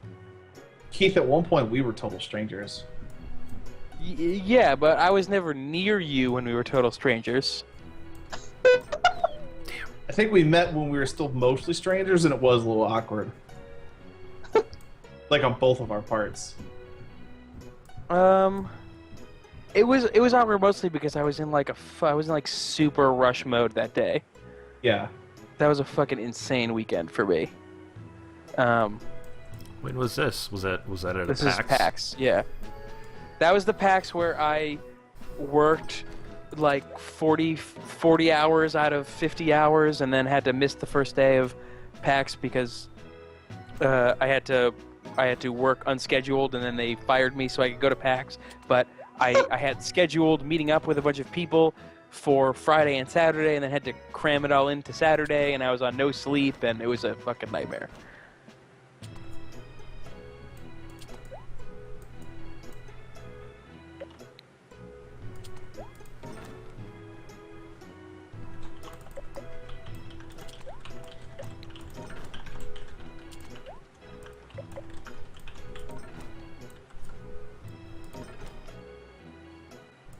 What is this one?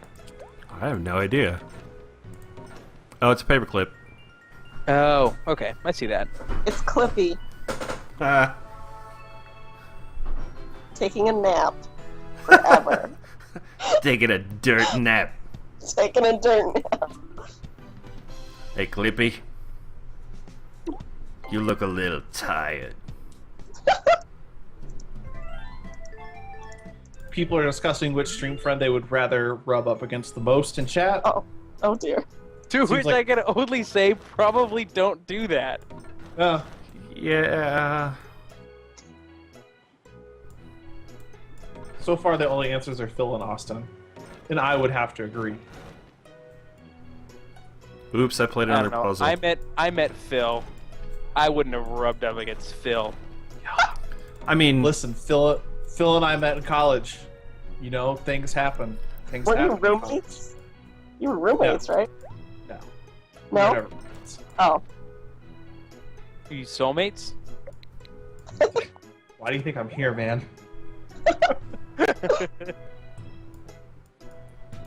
I'd rub up against any of the stream friends like a kitty cat. I rubbed up against Keith, and that like I shook his hand, and then I also gave him a bro hug. That's true. Aw. I'm gonna go on record and say that I don't like bro hugs. Like, just Do you like regular hugs? I love regular hugs. All right, perfect. Just give me a real hug. Don't give me this weird, like, half of an arm thing. I also like regular hugs, but some people don't, and I want to respect that. Yeah, alright.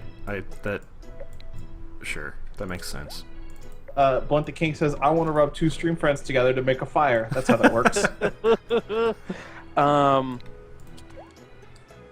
Hugs are difficult. That's all. I don't have anything else to add. They're just difficult.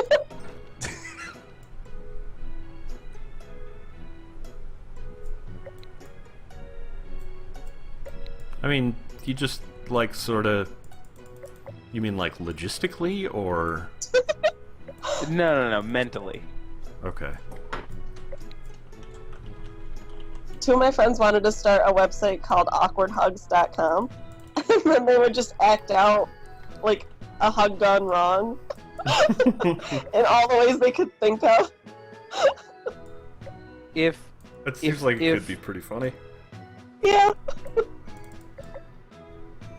hugs are like a thing that I feel like I need like a 5-second warning about Oh, yeah. before they happen. I mean, I always ask permission for a hug. Some people don't. Just look them straight in the eye and be like, hug? Yeah.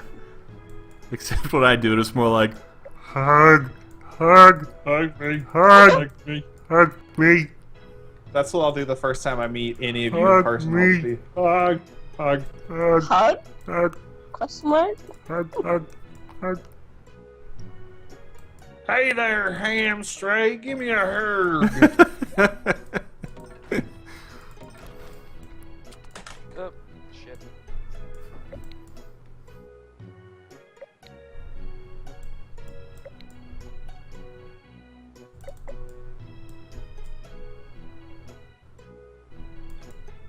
I do remember this song, and I don't like this song very much. I don't like this video. man. It's like a boring circus. Yeah. I'm still trying to it's figure like out. a super I'm- slow. I'm Merry-go-round still trying to song. figure out words about hugs. I started a guild in World of Warcraft at one point, Uh-huh. and the name of my guild was LFG Hug, Nice. What does the LFG stand for? looking Looking for for group group. hug. Oh, I was really proud of that, That's cute. I like that. especially considering it was a real popular thing to like type in chat like LFG sex. LFG sex, you guys. It stands for looking for group. I'm Brian Friggin playing World of Warcraft. oh, group hug. Yeah. Oh, what? Okay. Alright, I just hit two dumb things in a row there.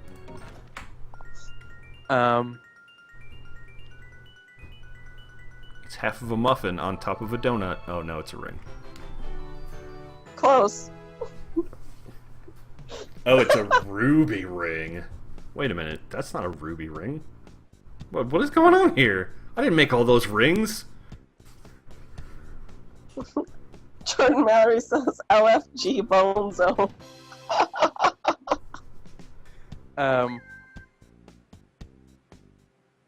I figured it out. Okay, so here, this is my official hug policy. Okay. I'm 100% not into them on a base level, and then the more excited about it the other person is, the less against it I become. Oh. So if someone's super pumped about it, then I don't care. But if someone is like halfway into it, I'm like, no, I can't deal with this. So someone else has to be excited enough to make me forget that I can't be a human. Oh. Oh, Keith. Wait. You're saying that like I have to like neg myself to get you to hug me? No. I'm saying the opposite. Okay. Like, you Yeah. have to be really excited about giving Keith a hug. Oh. Okay. Yeah, and then I I can thought- deal with it. And but Okay. but if the more into the idea the other person is, the more I can get Keith, into it. The next time I see you, I'm gonna hug the ever-loving fuck out of your body.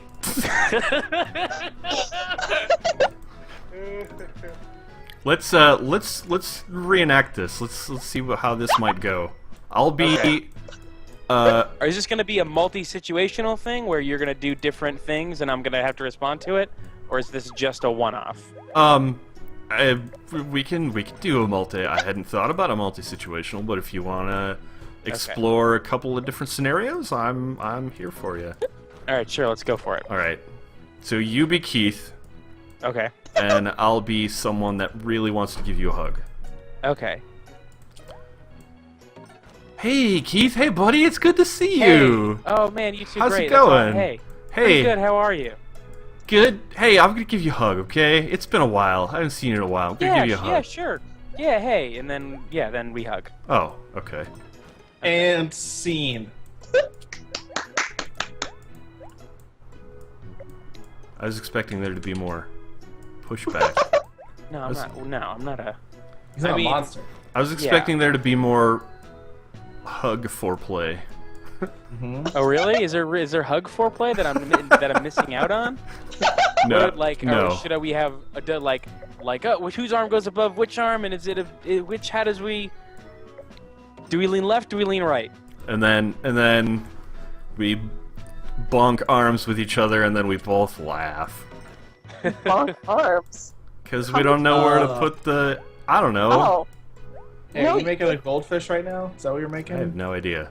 I think it might be some kind of a fish, but no, like maybe it's because I'm smaller. But I always go like underneath the other person's arms, I guess. I end up hugging a lot of people's necks, Oh man, that's cool. which is Listen, you just gotta weird. hug where it's snug, you know? Matt Mitchell says, but how could it have gone? So do you want to explore the alternate universe version of that, Yeah. where it's awful Sure. for Let's- everyone? Let's try that. Hey, Keith. Hey, buddy. It's good to see you. It's Oh, been a while. Hey, yeah. What's up? Not much. It's good to, it's really good to see you. Let me give you a hug. Come here. Come on. Come over here. Come on. Hey, sure. Yeah. Hey, yeah. Yeah. And then it's super weird, and then my inside is imploding. Oh, Okay, great. I'll see you later. Bye. Oh God, thank God.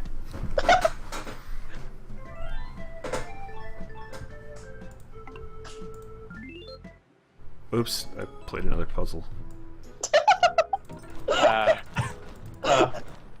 Bowen in the chat says that's called choking, Nick. You're choking people. Stop it. Andy Claire says, Nick, stop putting people in sleepers.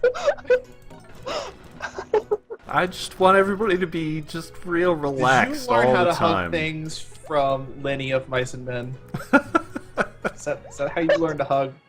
Spoilers. What? Nothing. That's one of those things. I've never actually read that, but I know exactly what you're talking about. Like, it's one of those cultural things that I understand. That's a really great book. It is a good book.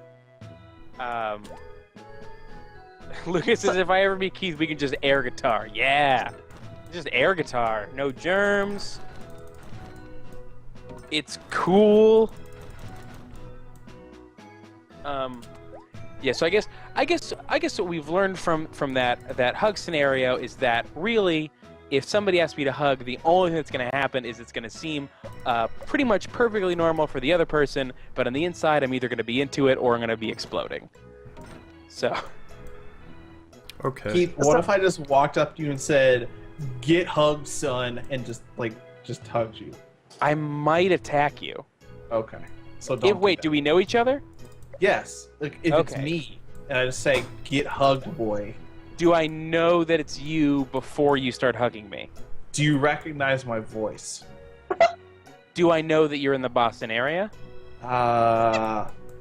Like if I didn't know beforehand that you were in the Boston area, I would hear the voice and just assume it wasn't you. And then would probably try to shove you off of me. Sure.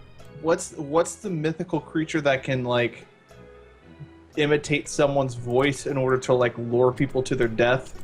A siren? It's not that. It's something different.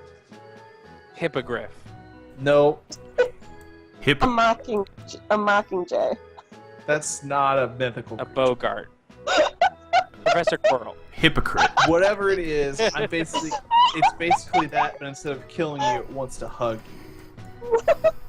Wait, so it imitates hugs? I don't... Yeah. What imitates voices to make you think, oh, it's going to be a friend. Oh, no! Stranger hug! I don't know. I mostly can just get over it. It's just a baby. So basically, you have to be really excited to hug Keith.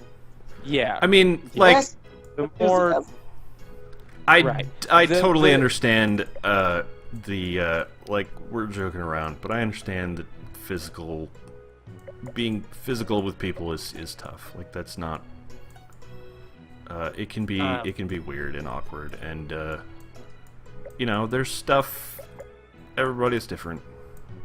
The thing that really freaks me out about it is the idea that it's some sort of social obligation. So when it seems like when I hug a cousin, when a cousin is leaving a party or something, they're like, "Bye, Keith," and then I'm like, "Bye," and then they go in for a hug, and then I freak out none of us want this, and then I go insane a little bit. So if someone seems like they're way into just hugging people, then I don't freak out as much because it doesn't seem like a weird social obligation that right. we're trapped into. That's the root of my anxiety usually, is not being able to get out of a situation which is why I can't handle parties, because you can't I can't just leave parties for the most part. I have to. Oh yeah. Yeah. By the way, if we're ever at a party and you're like, "Where's Keith?" I've been in the bathroom for half an hour. Aw. Oh. You gotta go to a party with somebody so you can be like, okay, this is the let's get out of here signal. I have, in recent years, I've just been fucking leaving.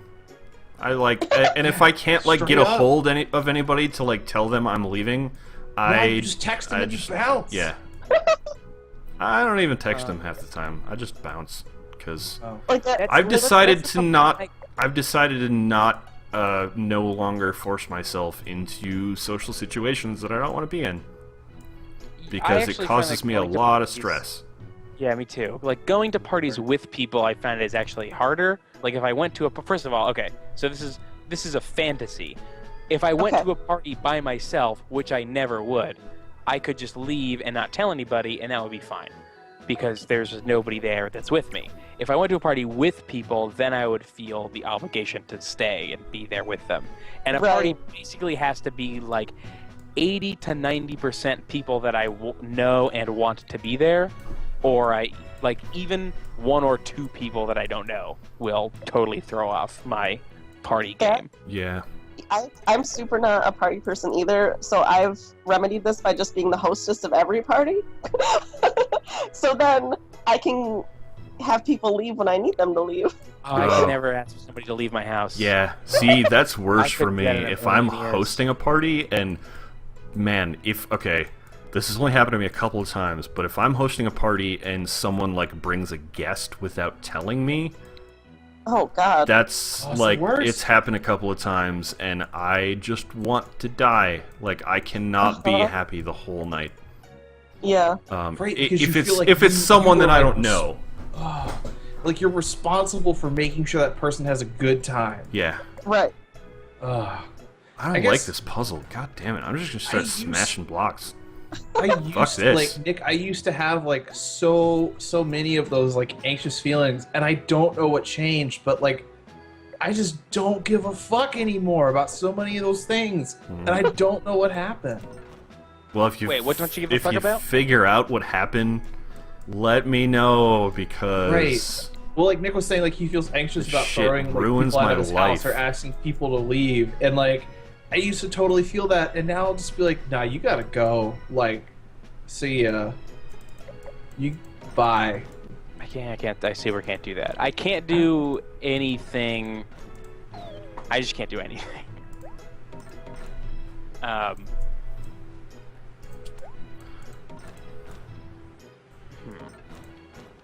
I can't either, Keith. Yeah. You know what you guys can do? What? What? You guys can be great friends. Aw, Yay. you too, buddy. Yeah. You guys No, are I'm good great. at that. It's just if I don't know somebody, then I'm like, for Yeah. the most part. Here's the difference, though, is that before I started doing podcasts and performing and doing live stuff, I couldn't, like, everybody could tell that I was freaking out, and now nobody can really tell. Right. Yeah. I got pretty good at that too, and I don't even do podcast. Well, I guess I did acting for a while at some point. Yeah, that's but- any sort of being, any sort of performing, anytime that you have to turn on some sort of performer switch. Yeah.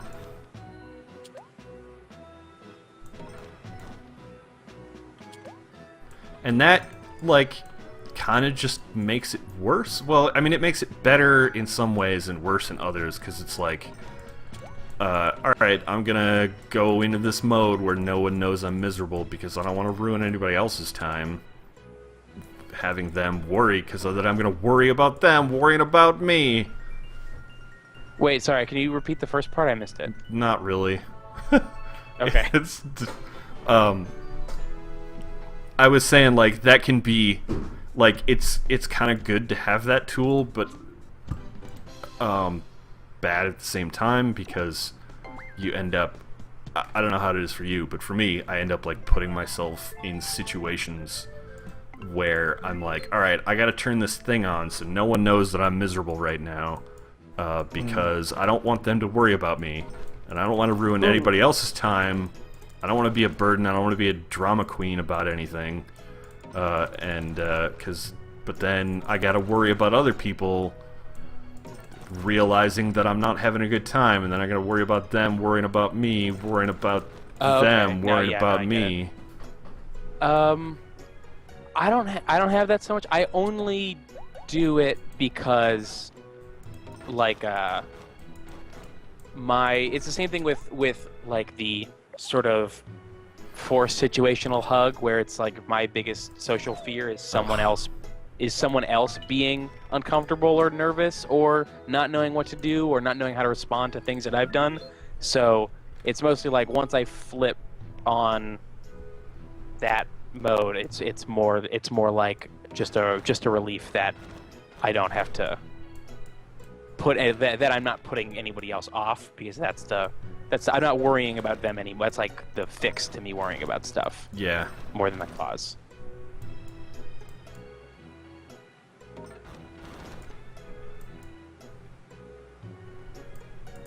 I had to do some scrolling upwards to see why Dre said, "For femme, get the hell out," which was that she asked him to throw her out. Of his house. Right. Someday. Sparkbox says, "That's my secret, Keith. I'm always nervous." Yeah, no, I'm super always nervous. Which is why when someone else is nervous, it really throws me off. Because I you don't don't know expect anyone else to be nervous, or Right. Well, I don't know how. I only know how to deal with my own nervousness at a time. Oh, okay. I can't tell when other people are nervous. I assume everyone is together all the time.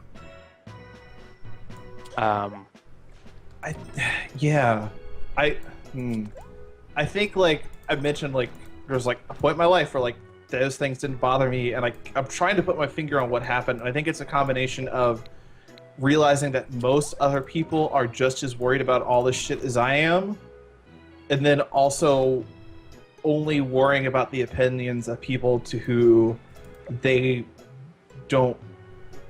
Well, not that they don't care that I'm worried, but I guess the opposite. They do care that I'm worried and that I do feel this way. Right. Yeah. But again, I don't know like what happened to like flip that switch for me. I've had that blow up in my face too, though, where I like tried to proceed with that kind of a notion. Like, I think I even got that from a counselor at one point, like telling me to treat people like spiders. Like spiders are just as afraid of you as you are of them. I mean, I'm not actually afraid of spiders, but you know that like what they tell you when the you're dad screaming advice. Yeah. Yeah. I think the problem with that is that everybody gets nervous and everybody can feel social anxiety, but not everybody has like severe social anxiety. Yeah. Or it's like nobody's triggers for social anxiety are the same as Yeah. else's. Yeah. Right. That's absolutely true. But also, a lot of people, people get nervous, but a lot of times nobody else. I know this because no one's ever knocked on the door, and no one else hides in a bathroom at parties. Yo, I've totally hidden at bathrooms in a party. Well, I don't mean nobody, but when I'm at a party, it's nobody's like, "Are you done?" And I'm like, "Yep." And then they go in, and then I'm like, "Hey, are you done?" Because it's been 15 minutes. Yeah. What if there were two people at the same party who needed to hide in the bathroom, though? What if they just hid in the bathroom together? I'm pretty sure that's the start of like a rom-com. Yeah, like some overly earnest teenager rom-com. Nick and Nora's infinite sitting in a tub hanging out at a party list.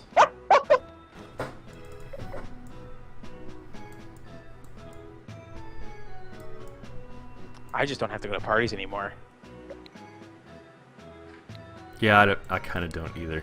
Though, I really gotta go and, meet all of the people that Matt works with at some point. Like at an office party? Well, yeah, sort of. I mean, I guess it's not an office because he works. He's a art historian at a university. So. Oh. And I've never met any of his professors or other grad students or anything. Hey, and apparently there's a joke between them that I don't exist, which is super fun. Our majors throw a good party. There's always cheese, but there's always wine. Yeah. There you go. Alright, I have to go to bed. I have to wake up in 6 hours for work. Okay. Bye, Dre. Sorry that you're still up. No, don't be sorry. No, Listen, I'm sorry. This thing was one of the best streams that I've ever been a part of. Oh. Aw. It was. Yeah, this is super fun. Guys, we just talked about social anxiety after we talked about peeing into people. StreamFriends. Yeah. Hashtag StreamFriends. StreamFriends, get it like pee. Oh, like God. a stream of pee. I'm just saying, if two people want to cross their pee, it's fine. If two consenting adults in a bathroom decide, should we cross our pee? Yes, cross it. Go, you do you. If what you do is cross pee with another person. Every time I tell my other friend Nick, the friend I know in real life named Nick, that I'm gonna go do StreamFriends, he always thinks it's about peeing. I'm like, no. I've explained this to you. He still doesn't get it? How many times have you explained it? Is he okay? He's okay, he just always makes the same joke. Oh, so he's a dad. You're friends with a dad. Yeah. Oh, insect collector. Aww. You can get Should I cross my P.club for $10 on Hover?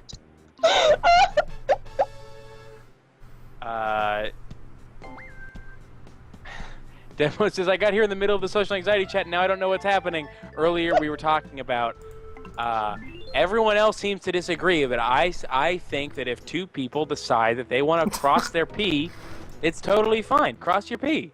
I didn't weigh in on this because I am a woman. I can't. I'm just saying, cross P if you want to cross P. You can get like Should an apparatus.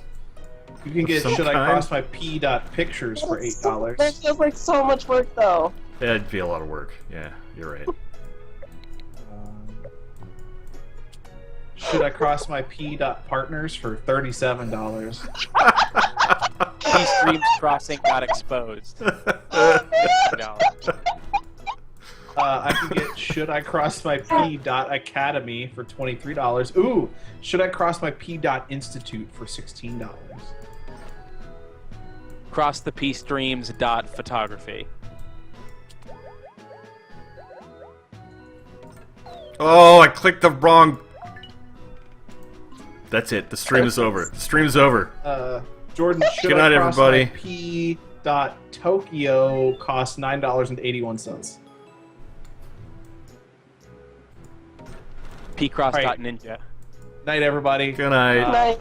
Right. Check out darkscale.info. Oh yeah, where is everybody? We should do the outro thing. Okay. My name is Nick. I was the host of this beautiful nonsense. You can find me at Twitch, Twitter, YouTube /Dr. Evilbones. Kelsey, where can people find your stuff? You can find me on Twitter at KelseyR713. You can find my writing at nerdybutflirty.com. Keith, where can people find your stuff? My name is Keith Carberry. You can find me on Twitter at something dumb. You can find the Let's Plays that I do at runbutton.net or youtube.com/runbutton. This is a new one. No, it's not a new one. I just haven't said it in a while. You can follow me on Tumblr at evilthumbs.tumblr.com, where I'm going to post something to it tomorrow probably, which I almost never do. I like that blog. You should post more stuff on that blog. Thank Yeah, you. it's a good blog. Oh yeah, I guess you could find me on. I'm on Tumblr too. Yeah, me too. Pretty but it's all much cute, but- everybody. Yeah, mine's also pretty much cute boys. I think in the last 3 weeks, I'll call it 2 months. In the last 2 months, I think I've written one thing and reblogged 2 things. But when I write stuff, then I tell people about it because I do it so rarely. Mhm. So, Dre, where can people find your things? Andrew, Might have left already. did you leave I already? left already. You can Oh. find Dre at Andrew Lee Swan on Twitter. You can also go to darkscale.info if Oh, you yeah, want some darkscale.info. info on the dark scale. I think someday we should all just get the vanity URLs so we can wrap this outro up faster. Contentburger.biz. We just say our vanity URL and then peace. Stay Stay tuned for a t-shirt website probably coming soon. Ooh, Oh, cool. Got a buttload of designs, like way too many. it's So exciting. you're like, Butts. oh, I wonder if there's options. Oh, there's fucking options. Butts, yes. But Butts, yes. I don't know if you saw the stream me and Jack on earlier. I missed it, but Apparently butts, that's- yes, it's funny enough. That's what dogs think about. Every dog. Pretty much. Butts. Yeah, every Butts, yes. Butts, yes. Yep. If you're watching this live, you can check us out. Check out the archives at streamfriends.tv. If you're watching this in the archive, come hang out with us on Twitch. You can find us at twitch.tv/streamfriends. Thanks for watching me play Picross, everybody. Wait, hold on. Crockbox says, but yes, dot fancy.